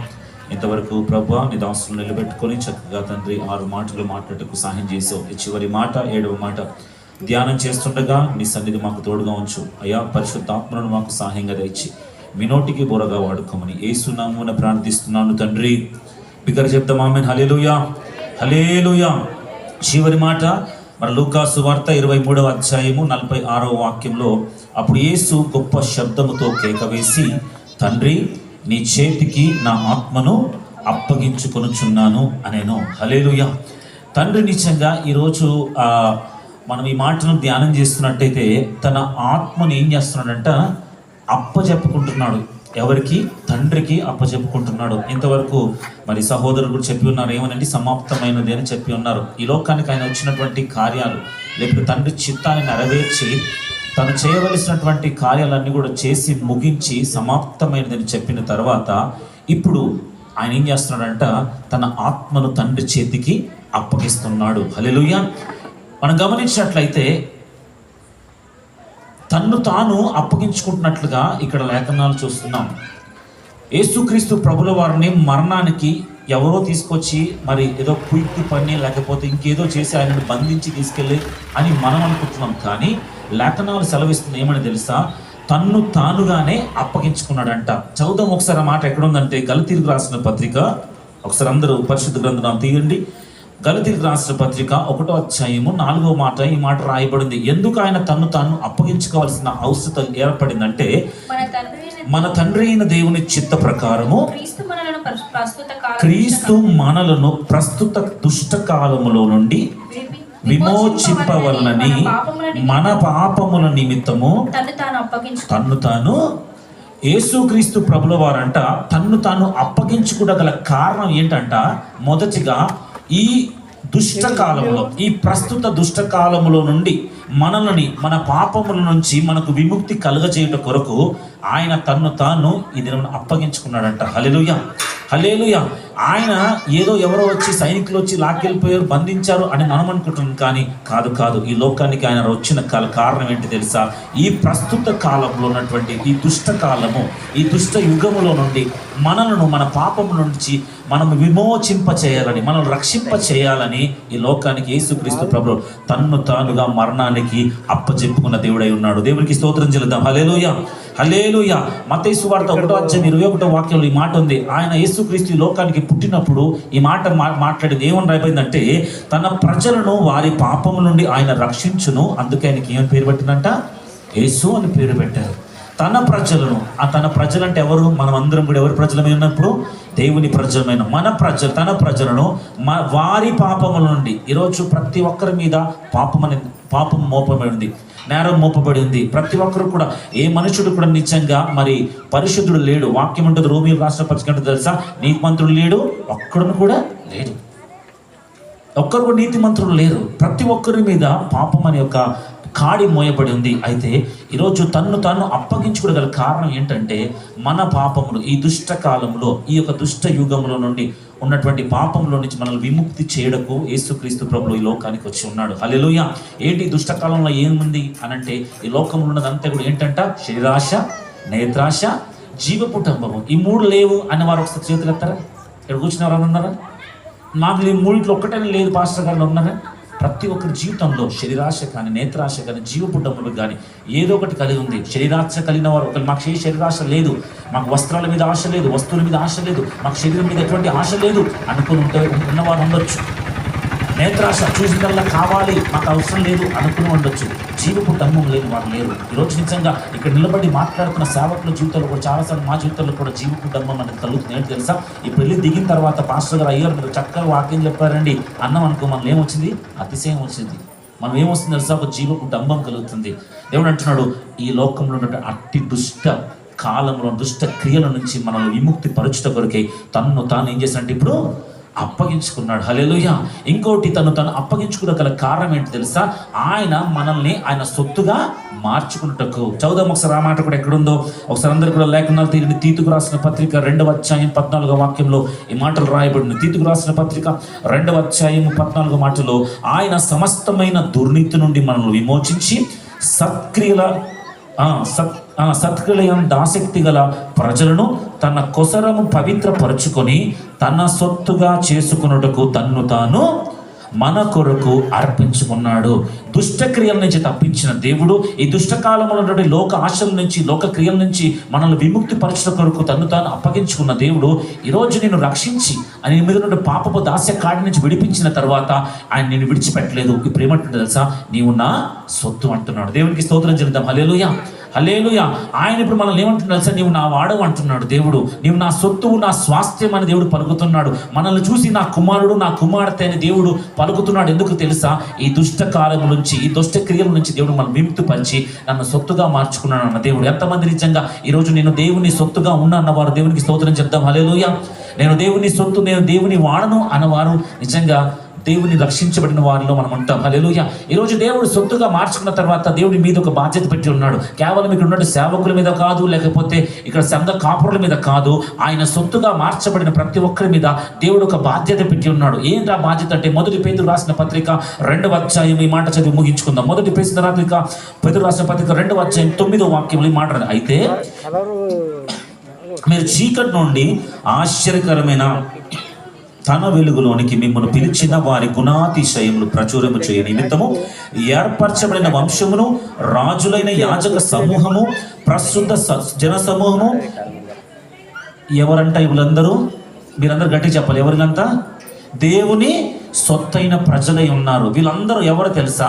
వీళ్ళందరూ దేవుని సొత్తైన ప్రజలను దేవుడి రోజునగా ఏ మాట మాట్లాడుతుంటే, మీరందరూ ఏర్పరచబడిన వంశమై ఉన్నారు, మీరందరూ రాజులై ఉన్నారు. ఈరోజు ఎంతమంది చెప్తాం నేను రాజునని? మేము కాదండి రాజు అంటారు. మనమందరం కూడా యేసుక్రీస్తు రక్తంలో కడబడిన వారు మనమందరం కూడా, ఆయన సొత్తుగా మార్చబడిన మనమందరిని కూడా ఈరోజు దేవుడు మనకు ఒక బిరుదు ఇస్తుండే. ఏమని తెలుసా? మీరు రాజులైన యాజక సమూహము, మిమ్మల్ని నేను ఒక ఏర్పరచబడిన వంశంగా మార్చుతున్నాను అన్నాడు అని మీకు ఒక బాధ్యత ఇస్తున్నాడు. ఏంటి తెలుసా? పై వచ్చిన ఆ పై ఒక్క మాట చదువుతాను. ఏముంది తెలుసా? మీరు అయితే మీరు చీకటి నుండి ఆశ్చర్యకరమైన తన వెలుగులోకి మిమ్మల్ని పిలిపించిన వాని గుణాతిశయములను ప్రచురము చేయుటకు దేవునికి స్తోత్రం చెల్లిద్దాం. ఆయన నిన్ను దుష్టకార్యం నుంచి విడిపించి ఆయన నిన్ను సొత్తుగా మార్చుకొని నిన్ను ఒక ఏర్పరచబడిన వంశంగా మార్చి నిన్ను రాజుగా మార్చిన దేవుడు ఆయన కోరుకుంటుంది ఒకటి ఏంటి తెలుసా? ఆయన గుణాతిశయమును ప్రచురం చేయాలి. ఆయన యొక్క సువార్తను ప్రకటించడం కొరకే నేను ఏర్పరచుకున్నాడు దేవుడు. నాది కాదండి బాధ్యత, నాకు లేదండి బాధ్యత, సేవకులదే, పాస్టర్ గారిది ఈ బాధ్యత అనుకోని దాన్ని కూర్చోకూడదు. ఎందుకంటే ఈ బాధ్యత ప్రతి ఒక్కరి మీద ఉంది. ఇంతవరకు అన్న చెప్తున్నాడు ఏమని తెలుసా? మార్కు సువార్తల చివరాజ్యం ఏం తెలుసా? ఆయన సర్వలోకములకు వెళ్ళి సర్వ సృష్టికి సువార్త ప్రకటించమని శిష్యులకు మాత్రమే చెప్పలేదు, రక్షింపబడిన ప్రతి ఒక్కరి మీద ఆ బాధ్యత ఉంది. హల్లెలూయా. ఈరోజు రక్షింపబడిన ప్రతి ఒక్కరి మీద బాధ్యత ఏంటి తెలుసా? నేను రాజుగా మార్చింది ఎందుకు తెలుసా? నేను ఆయన సొత్తుగా మార్చుకుని ఎందుకు తెలుసా? తను తాను అప్పగించుకొని నేను ఈ రీతిగా ఆయన దగ్గర చేర్చుకునేందుకు తెలుసా? ఖాళీగా కూర్చొని ఏదో ఇలా గుడ్ ఫ్రైడే ఆరాధనకి వెళ్ళి చూసేసి, లేకపోతే క్రిస్మస్ ఆరాధనకి వెళ్ళి చూసేసి, సంఘానికి వెళ్ళి ఆదివారం ఆరాధన చూసుకొని వెళ్ళిపోవడానికి కాదు. ఆయన గుణాతిశయములను ప్రతి దినం ప్రచురము చేయించడం కొరకు చీకటిలో నిన్ను ఏర్పరచుకున్నాడు దేవుడు. దేవునికి స్తోత్రం చెల్లిద్దాం. హల్లెలూయా, హల్లెలూయా. అందుకే ఆయన నిజంగా ఈ దినమున్న అవన్నీ కార్యాలు చేసిన తర్వాత ఇప్పుడు దేవుడు అంటున్న ఆత్మను అప్పగించుకుంటున్నాను అన్నాడు. ఈరోజు నిజంగా క్రైస్తవులుగా చెప్పబడుతున్న మనమందరం కూడా, క్రీస్తుని ఎరిగిన వారముగా చెప్పబడుతున్న మనందరం కూడా ఒక దినం ఈ లోకంలో అందరూ కూడా మరణించవలసిందే. ఏ ఒక్కరు కూడా ఈ లోకంలో జీవిస్తాము, ఈ లోకంలో శాశ్వతంగా ఉంటామని చెప్పుటకు అవకాశం లేదు. ఎవరైనా చెప్తారా ఈ లోకంలో శాశ్వతంగా నేను ఇక్కడే ఉండిపోతానని? లేదు. ఒక దినాన్ని ఖచ్చితంగా మనం ఈ లోకాన్ని విడిచిపెట్టి వెళ్ళవలసిన వారే విన్నాం. ఆ రోజు నిజంగా ప్రభువా ఈ లోకంలో నన్ను పంపించినందుకు, ఈ లోకంలో నన్ను ఏర్పరచుకున్నందుకు, ఈ లోకంలో నన్ను రాజుగా నియమించుకున్నందుకు, నన్ను ఒక ప్రత్యేక వంశముగా నువ్వు మార్చినందుకు, నీ చిత్త ప్రకారము నేను ఈ గుణాతిశయంలో ప్రచురము చేశాను. ఇప్పుడు నా ఆత్మను నీ చేతికి అప్పగించుకుంటున్నాను ప్రభువా అని చెప్పగల సత్తాను మన క్రైస్తవులుగా మనం జీవించాలి. దేవునికి స్తోత్రం చెల్లిద్దాం. హల్లెలూయా. అది చేయకుండా ఏదో కృత్యం పుట్టాము, క్రైస్తవులుగా జీవించాము, దేవుని ఆరాధన చేస్తాం, నాకు కలిగిన దశంభాగ్యం ఇచ్చాను, నాకు కానికిచ్చాను వెళ్ళిపోతే అది సరిపోదు. దేవుడు అది కోరుకోవట్లేదు. దేవుడు కోరుకుంటుంది ఏంటి తెలుసా? నిన్ను సొత్తుగా మార్చుకుంది ఎందుకు తెలుసా? తన్ను తాను అప్పగించుకుంది ఎందుకు తెలుసా? తన గుణాతిశయంలో ప్రచురము చేసి నీవు కూడా ఒక దినం మన దేవుని సన్నిధికి వెళుతున్నప్పుడు నీవు స్వేచ్ఛగా నిజంగా ధైర్యంగా ప్రభువా నీవు చెప్పిన ప్రకారం నీ చిత్తానుసారంగా జీవించి ఈరోజు నా ఆత్మను నీ చేతికి అప్పగిస్తున్నాను అని చెప్పగల ధైర్యము, శక్తిని మనం కలిగి జీవించాలి. దేవునికి స్తోత్రం చెల్లిద్దాం. అటువంటి పరిస్థితుల్లోనికి మనం నడిపించబడాలి. యేసుక్రీస్తు ప్రభు లోకానికి వచ్చిన తర్వాత ఆయన 33.5 సంవత్సరాలు బ్రతికి ఆయన ఏ పాపము, ఏ నేరము, పరిశుద్ధునిగా జీవించాడు దేవుడు. హల్లెలూయా. పరిశుద్ధునిగా జీవించి ఈరోజు నిజంగా ఆయన పరిశుద్ధముగా తన ఆత్మను తండ్రికి అప్పగిస్తున్నాడు. ఈ లోకంలో జీవించి మన జీవితాల్లో కూడా ఇష్టానుసారంగా జీవించి అపవిత్రమైన కార్యాలు చేసుకుంటూ పాపంలో బ్రతుకుతుంటూ ఇష్టానుసారమైన జీవిస్తూ చివరి దినం వచ్చినాక ప్రభువా నా ఆత్మను అప్పగిస్తున్నానంటే అంగీకరిస్తాడా? ఇల్లంతా మనం ఊరంతా తిరిగి వస్తాం, ఊరంతా తిరిగి వచ్చి మన చెప్పులు ఇంట్లో వేసుకొని బయటకు లోపలికి వెళ్ళిపోతామా? బయట ఇడిచి వెళ్ళిపోతాం. ఎందుకు? దానికి ఏముంటుంది? మురుకుంటుంది. ఈరోజు నిజంగా ఈ ప్రపంచ లోకమంతా కూడా లోక దుష్క్రియలు, కాలంలో బ్రతుకుతున్న మనం అందరం కూడా వాటన్నిటిని మన భుజాల మీద వేసుకొని మన చివరి దినం వచ్చినప్పుడు ప్రభువా నీ చేతికి నా ఆత్మను అప్పగిస్తున్నానయ్యా అని అంటే దేవుడు అంగీకరిస్తాడా? మనకందరి కింద ఒక సేవకుడు మాట్లాడుతున్నారు. స్టెఫను రాళ్లతో కొట్టబడి చంపబడి ఉన్నాడు. సేవకుడు నిజంగా ఆయన పాస్టర్ కాదంట. సేవకుడా కాదు, ఆయన పరిచారకుడు. కానీ దేవుడు ఆయనకి ఎంత జ్ఞానం ఇచ్చాడంటే ధర్మశాస్త్ర లేఖనాలన్నీ కూడా క్షుణ్ణంగా అందరికి అర్థమయ్యే రీతిలో వివరించగలంట గొప్ప జ్ఞానం ఇచ్చాడు స్టెఫను చేసిన అన్యాయం ఏమి లేదు. కానీ స్టెఫను ఆ సువార్త ప్రకటిస్తున్నందుకు, ఆ సువార్త ఆయన గుణాతిశయంలో ప్రకటిస్తున్నందుకు ఆయన మీద ఏం చేస్తారు? రాళ్లతో దాడి చేశారు. అయితే అప్పుడు కూడా స్టెఫను మాట్లాడుతున్న మాట ఏంటి తెలుసా? వీరేం చేస్తున్నాడు? వీరు తెలియక క్షమించి ప్రభువా నా ఆత్మను అప్పగిస్తున్నాను అన్నాడు. ఈరోజు నిజంగా కూడి వచ్చిన మన జీవితంలో, ఇక్కడ కూర్చున్న మన జీవితంలో కూడా ఎవరైనా సరే ఏ రోజు మన అంతమో తెలీదు, ఏ రోజు మనము మన జీవితాన్ని ముగిస్తామో తెలీదు. కానీ ఆ మన జీవితం ముగించేలోపు అయ్యా నీ గుణాతిశయం నేను ప్రచురించాను, ఇప్పుడు నా ఆత్మ నీ చేతికి అప్పగిస్తాను ప్రభా అని చెప్పగల ధైర్యము కనుక మనం జీవిస్తే అప్పుడు దేవుడు అంటాడు నీవు నా కుమారుడువే, నా సొత్తు అని దేవుడు అంటాడు. దేవునికి స్తోత్రం చెల్లిద్దాం. అందుకే దేవుడు అంటాడు చివరి మాట, 7వ మాట ఏమంటాడు తెలుసా? అప్పుడు యేసు గొప్ప శబ్దంతో కేక వేసి తండ్రి నీ చేతికి నా ఆత్మను అప్పగించుకుంటున్నాడు. ఆత్మను వచ్చి ఎవరో తీసుకెళ్ళట్లేదు, ఆయనంతలా ఆయనే ధైర్యంగా అప్పగించుకుంటున్నాడు. ఏమో తెలుసా? నువ్వు పంపించిన కార్యాలన్నీ కూడా నేను ఇక్కడ నెరవేర్చాను. ఈరోజు అదే బాధ్యత మనందరి మీద దేవుడు పెట్టాడు. ఏంటో తెలుసా? మనల్ని అందరూ ఆయన సొత్తుగా మార్చుకుంటూ తన్ను తాను అప్పగించుకున్నాడు. ఈ లోకపు దుష్ట క్రియల నుంచి, ఈ లోకపు దుష్ట కాలముల నుంచి మనల్ని విడిపించుటకు తను తాను అప్పగించుకున్నాడు. మనల్ని విమోచించుటకు తను తాను అప్పగించుకున్నాడు. అప్పగించుకున్న దేవుడు మన మీద ఒక బాధ్యత పెడుతున్నాడు. సొత్తుగా మార్చిన తర్వాత నువ్వు నా కుమారుడివి అన్నాడు, నా కుమార్తెవి అన్నాడు. ఈరోజు మన పిల్లలు మనం వారు ఎదిగి పెద్దగిన తర్వాత వారి మీద మనం బ్రతకాల్సిన అవసరం ఉంటుంది. ఒక సభ వచ్చిన తర్వాత నా కుమారుడు ఉన్నాడు, నాకు ఏం కాదు, నా కుమార్తెంది, నాకు ఏం కాదు అని అనుకుంటామా? ఈరోజు దేవుడు కూడా తన కుమారుడు, తన కుమార్తెను సొత్తుగా మార్చుకున్న మన జీవితంలో ఒక బాధ్యత ఇస్తున్నాడు. ఆయన గుణాతిశయులు, ఆయన రక్షణ సువార్తను ఈ లోకంలో ప్రకటించే బాధ్యత మన మీద పెట్టి ఉన్నాడు. ఎప్పుడైతే అది మనము ఈ లోకంలో జీవించినప్పుడు యేసుక్రీస్తు ప్రభులు కోరుకునే రీతిగా మనము కనుక ఆయన గుణాతిశయంలో ప్రచురము చేసి మన చివరి దినము, మనం అంత దినమున ఒకవేళ ఆ రీతిగా మనం బ్రతికినట్లయితే మన ఆత్మను కూడా మన దేవుని చేతికి అప్పగించినప్పుడు ఆయన స్వీకరించినప్పుడు దేవుడు సిద్ధంగా ఉన్నాడు. హల్లెలూయా. ఇష్టానుసారంగా తిరిగేసి, ఇష్టానుసారంగా మాట్లాడి పాపపు బ్రతుకులు, పాపం అనే మరి కాడిని మనం మోసుకుంటూ ప్రభా చివరి దినం వచ్చినా కానీ నా ఆత్మను అప్పగిస్తున్నాను ప్రభా అంటే ఆయన అంగీకరించాడు. కనుక యేసుక్రీస్తు ప్రభులు ఇంకా నువ్వు ఎరగకపోతే, ఇంకా యేసుక్రీస్తు ప్రభులు నీ పాపముల కొరకు ఆయన శివ మరణం పొందాడు నమ్మకపోతే, ఇదే నిజంగా మిక్కిలి అనుకూలమైన సమయం. ఎక్కడన్నా కూర్చున్న వారు ఎవరు కూడా ఇంకా రక్షణలోకి రాకపోతే, ఇంకా యేసుక్రీస్తు ప్రభు ఈ లోకాలు ఎందుకు మరణించాడు అని తెలియకపోతే, ఇప్పుడు వారికి 7 మాటలు నిజంగా ఆయన పలికినటువంటి సిలువలో పలికిన 7 మాటల ధ్యానం ద్వారా మీరు దినం నిజంగా రక్షణకు రండి. ఈ దినము రక్షణకు రండి. యేసుక్రీస్తు ప్రభులు వారు నిజంగా ఎందుకు అప్పగించుకోవాల్సి వచ్చిందో తెలుసుకున్నారు. ఎందుకు ఆయన ఈ లోకానికి వచ్చి ఉన్నాడు తెలుసుకున్నాడు. మన మీద ఉన్నటువంటి భారమును తొలగించడం కొరకు. ఇంకో మాట చెప్పి ముగించేస్తాను. ఒక దగ్గర ఏముంటుంది తెలుసా? ఈ లోకంలో ప్రతి ఒక్క మనిషికి కూడా భయం ఉంటుంది. ఒక భయం, ఏం భయం తెలుసా? మరణ భయం ఉంది ప్రతి ఒక్కరికి కూడా. ప్రతి ఒక్కరు ఎవరు ఇక్కడ కూర్చున్న వాళ్ళు ఎవరికైనా నాకేం మరణ భయం లేదని వారు ఉన్నారా? ప్రతి ఒక్క మానవుడికి మరణ భయం ఉంది. సాతాను అపవాదంట. హెబ్రీ రాసిన పత్రిక మాట ఉంది. ఈ మాట చెప్పి ముగించేస్తాను. హెబ్రీ రాసిన పత్రిక, సారీ పాస్టర్ గారు 2 minutes. హెబ్రీలకు రాసిన పత్రిక 2వ అధ్యాయము 14వ వాక్యం నుంచి చదువుకుందాం.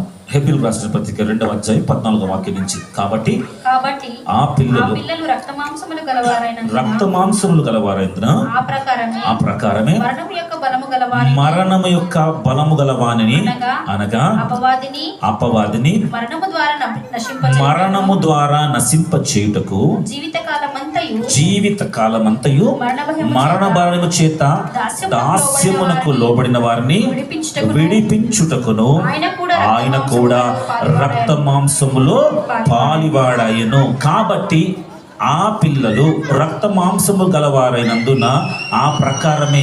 ఇప్పుడు మనం అందరం రక్త మాంసము గలవారమే కదా, మనమందరము రక్త మాంసము గలవారమే. ఆ ప్రకారమే మరణం యొక్క బలము గలవాడు ఎవడు? మరణం యొక్క బలము గాడంట అపవాది. అపవాదికి ఒక శక్తి ఉంది. ఏంటంటే తెలుసా? ఆయన పిల్లల దగ్గరికి వచ్చి, రక్త మాంసము గల పిల్లల దగ్గరికి వచ్చి ఏం చూపిస్తుంది తెలుసా? ఒక భయాన్ని చూపిస్తున్నాడు. ఏం భయం తెలుసా? మరణం అనే భయం చూపిస్తున్నాడు. అయితే ఈరోజు యేసుక్రీస్తు ప్రభువు ఈ లోకానికి ఎందుకు వచ్చాడు తెలుసా? నీ మీద ఉన్నటువంటి అపవాదిని నీవు చూపిస్తూ భయపెడుతున్నాడు. మరణ భయాన్ని నుంచి నేను విముక్తి పొందడానికి యేసుక్రీస్తు ప్రభువు శిలువ మరణం ఎక్కాడు. హల్లెలూయా, హల్లెలూయా. అనుకోవచ్చు శరీరానికి మరణం ఉంటుంది. అయ్యా మరణం అంటున్నా కదా, నేను ఎప్పుడు జీవిస్తానా అనుకోవడానికి లేదు. శరీరానికి మరణం ఉంటుంది, కానీ నీలో ఉన్న జీవాత్మకు మాత్రం మరణము లేదు. నీ ఆత్మ, నీ జీవాత్మ నరకములోనికి పోకుండా ఆ పరలోకములో నిత్య జీవంలో ఉండాలని యేసుక్రీస్తు ప్రభుల వారు ఈ లోకములకు రక్త మాంసములుగా వచ్చి ఆయన నీవు చేసిన పాపాన్ని తన మీద వేసుకొని ఆ పాపము ద్వారా ఆయన నిజంగా శిలువ మరణం ఎక్కి ఈరోజు నిజంగా మన మీద ఉన్న ప్రతి ఒక్క పాపమును, శాపమును, ప్రతి ఒక్క దుష్కార్యము నుంచి మనం విముక్తి కలగజేస్తాడు దేవుడు. నమ్మిన వారు దేవుడికి స్తోత్రం చెల్లిద్దాం. హల్లెలూయా. అందుకే అంటున్నాడు ఆయన మరణ భయాన్ని తొలగించి నీ మీద ఉన్న మరణ భయాన్ని క్రీస్తు. అందుకే అపోస్తలుడైన పౌలు అంటాడు ఏంటి తెలుసా? బ్రతుకుట క్రీస్తే, చావైతే. ఈ మాట ప్రతి క్రైస్తవుడు చెప్పవాలి. హల్లెలూయా. ప్రతి క్రైస్తవుడు నోటి ఈ మాట అని తెలుసా? ఎప్పుడైతే యేసు క్రీస్తు రక్తంలో కడబడిపోతామో మన ముందు ఆ సాతాను అపవాది ఎవడున్నాడో మన ముందు మరణ భయం చూపించినా మనకు భయం ఉండదు. ఎందుకు తెలుసా? ఒకవేళ ఈరోజు ఇక్కడ ఈ దేశంలో ఒక దేవుడు తీసుకుంటే ఎక్కడ ఉంటాం? ఏమన్నా పరలోకంలో ఉంటాం. హల్లెలూయా. అది నిరీక్షణ, అది కలగజేసి వెళ్ళాడు 33 సంవత్సరాలు. హల్లెలూయా. ప్రతి ఒక్క దేవుని బిడ్డకు ఒక ధైర్యాన్ని కలగజేసేది ఏంటి తెలుసా?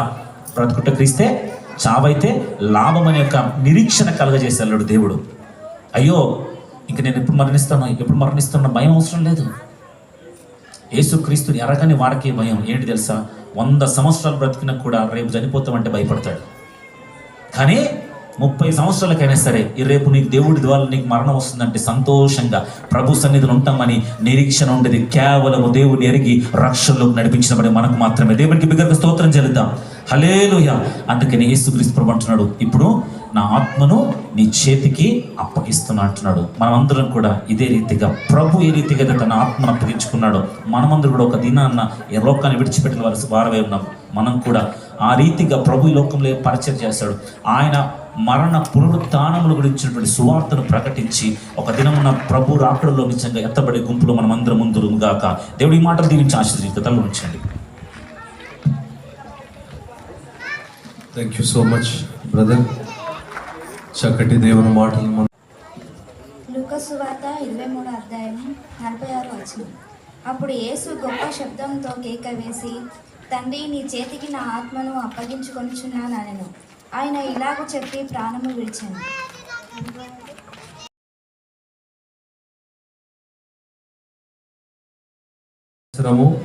ఇక్కడే నిలబడి 6 మంది ఇదే విధముగా దేవుని మాటలను సిలువపై పలికినటువంటి 7 మాటలను ఈ విధంగానే ప్రకటించడం జరిగింది.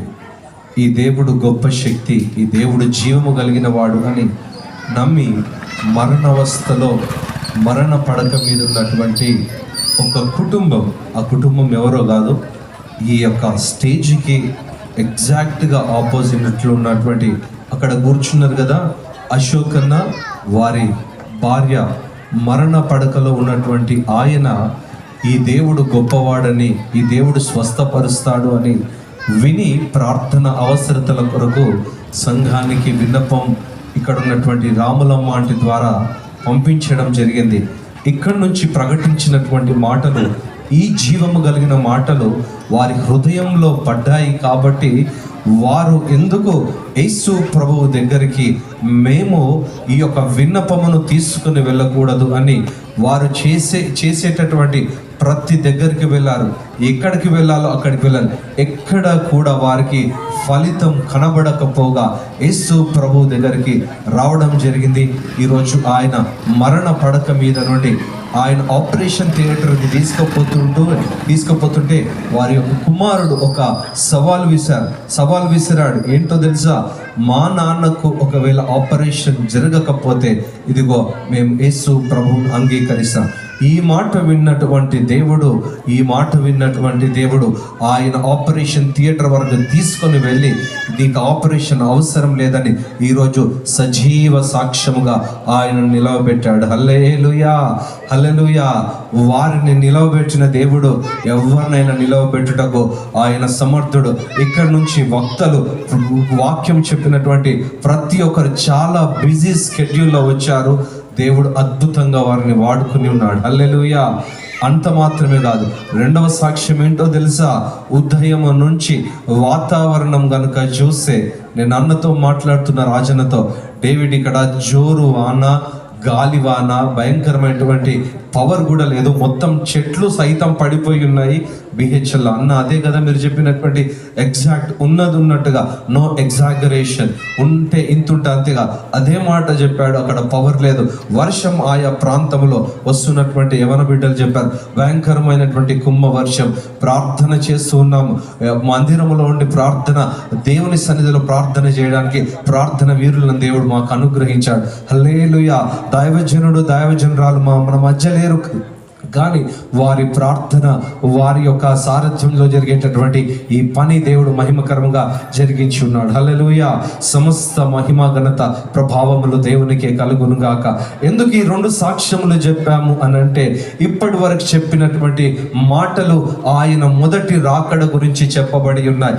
ఎందుకు మొదటి రాకడ గురించి ఇన్నిసార్లు ఇంత పదే తల నోరు మొత్తుకొని సమాజమునకు, సంఘమునకు చెప్తున్నామో తెలుసా?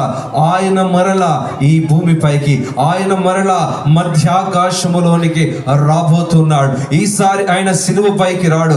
సిలువ మీద పొందినటువంటి ఆ యొక్క సిలువ రక్తమును నీవు ఒప్పుకొని నీ పాపమును క్షమాపణ పొందితే ఇదిగో ఆయన రెండవ రాకడలో నిన్ను తీసుకొని వెళుతాడు అనేటటువంటి విషయాన్ని చెప్పడానికి మొదటి రాకడ గురించి మేము ఈ విషయాన్ని తెలియజేస్తున్నాం. హల్లెలూయా, హల్లెలూయా. ఈ మాటలను మీరు అంగీకరించకపోతే, ఈ మాటలను మీరు నమ్మకపోతే రెండవ రాకడలో ఇక్కడనే విడిచిపెట్టబడతారు. విడిచిపెట్టబడితే ఏం జరుగుతుందో తెలుసా? నిత్య నరకాగ్నికి మీరు అప్పగించబడతారు. యేసు ప్రభువుల ద్వారానే మరణము నుండి విడుదల, యేసు ప్రభువు ద్వారానే ఇదిగో నీ పాపము నుండి విడుదల. యేసు ప్రభువుల వారు చెప్పినటువంటి మాట ఏంటో తెలుసా? యోహాను సువార్తలో నేనే మార్గము, నేనే సత్యము, నేనే జీవం. దేనికి మార్గము తెలుసా? ఆయన మోక్షానికి మార్గమై ఉన్నాడు. దేనికి సత్యమై ఉన్నాడో తెలుసా? ఆయనే సజీవమైనటువంటి దేవుడని తనను తాను ప్రకటించుకున్నటువంటి మాట ఈ సమాజానికి, సంఘానికి మరి ఒకసారి తెలియజేస్తున్నాను. అందరూ మోకరించినట్లయితే ప్రార్థన చేద్దాం. ఇదిగో దేవుడు నీ కొరకు వచ్చి ఉన్నాడు. ఇదిగో దేవుడు నీ కొరకు ప్రాణం పెట్టాడు. ఇదిగో దేవుడు నీ కొరకు రక్తము కార్చాడు. ఇదిగో ఏ మనుష్యుడు కూడా సమీపించలేనటువంటి తేజస్సులో ఉన్నటువంటి నా దేవుడు నీ ఎదుట అర్ధనగ్నంగా ఆ మండు టెండలో మిట్ట మధ్యాహ్నం రెండు చేతులు చాచి నీ కొరకు మరణానికి అప్పగించబడ్డాడు. ఎందుకో తెలుసా? నీ మరణ భయము నుండి విడిపించడానికి. ఎందుకో తెలుసా?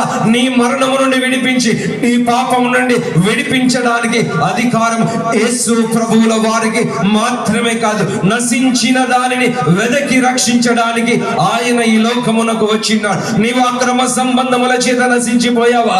నీవు త్రాగుడికి బానిస అయి నశించిపోయావా? నువ్వు ఇంకా దేని ద్వారా నశించిపోయినా పర్వాలేదు, రా యేసయ్య దగ్గరకు. నీ సమస్య ఎట్టిదైనా పర్వాలేదు, ఆయన రక్తములో ప్రతి పాపము నుండి విడుదల కలుగుతుంది. నిత్య రాజ్యమునకు నీకు వారసుడుగా దేవుడు చేయబోతున్నాడు. ఈ యొక్క సమయంలో చివరి ప్రార్థన జాన్ ముందుకు వచ్చి ప్రార్థన చేస్తాడు. హల్లెలూయా, హల్లెలూయా.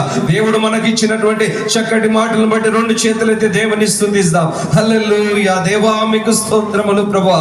ఇదిగో రాజవస్త్రములను ధరింపజేయడానికి ఆయన వస్త్రములు లేని వాడిగా మార్చబడ్డాడు. ఇదిగో నీవు రాజుగా మార్చబడడానికి అర్ధనగ్నంగా ఆయన శిలువ పైకి వచ్చాడు. ఈ రాజు ఎవరో తెలుసా? ఈ దేవుడు ఎవరో తెలుసా? మరణమునకు అప్పగించబడి నిన్ను మరణం నుండి విడుదల కలుగజేశాడు. ఇదిగో ఈ రాజు ఎవరో తెలుసా? ఈ శక్తి కలిగినటువంటి దేవుడు ఎవరో తెలుసా? నీకు మరణం నుండి విడుదల, నిత్య రాజ్యములో ఆయన నిన్ను వారసునిగా చేయడానికి ఆయన వచ్చాడు. నిన్ను నీవు ఒక్కసారి ఈ మాటలను నమ్మినట్లయితే ఒక్కసారి తీర్మానం చేసుకుందాం. హల్లెలూయా, హల్లెలూయా. స్తోత్రం, స్తోత్రం. హల్లెలూయా. నీ శ్రమలలో పాలందుటయే నా దర్శనమాయనే, నాతన వందున శ్రమలు సహించి నీ వారసుడనైతేనే. నీ శ్రమలలో పాలందుటయే నా దర్శనమాయనే, నాతన వందున శ్రమలు సహించి నీ వారసుడనైతేనే.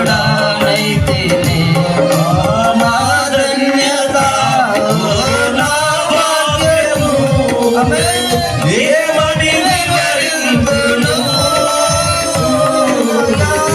ఏమని వివరింతును. నా ధన్యత, నా భాగ్యము ఏమని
పరిశుద్ధుడా మీకు వందనాలు ప్రభువా.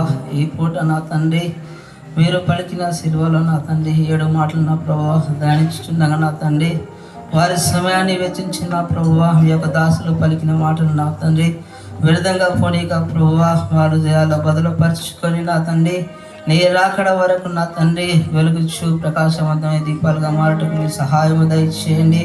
మీ యొక్క దాసులను నా ప్రభువా ఇంకను అనేక చోట్ల నా తండ్రి 7 దీప స్తంభముల వలె నా తండ్రి వారు వెలుగుచు అనేకులకు వెలిగే మాదిరిగా నా తండ్రి మీరు కృప చూపించండి. ఇప్పటి వరకు జరిగిన కూటమంతే నా తండ్రి మీకు మహిమకరంగా జరిగిందని నమ్ముచ్చు. నజరేయుడైన యేసుక్రీస్తు నామములో అడుగుతున్నా తండ్రి, ఆమేన్.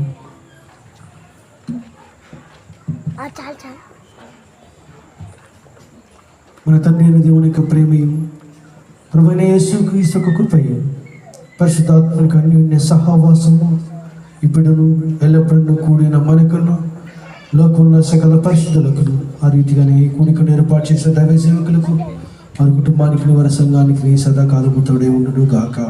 ఆమేన్. దయచేసి మీ కొరకు చక్కటి భోజనాలు ఏర్పాటు చేయబడ్డాయి. ఎవరైనా బిడ్డలు త్వరగా వచ్చి భోజనాలకు సిద్ధపడి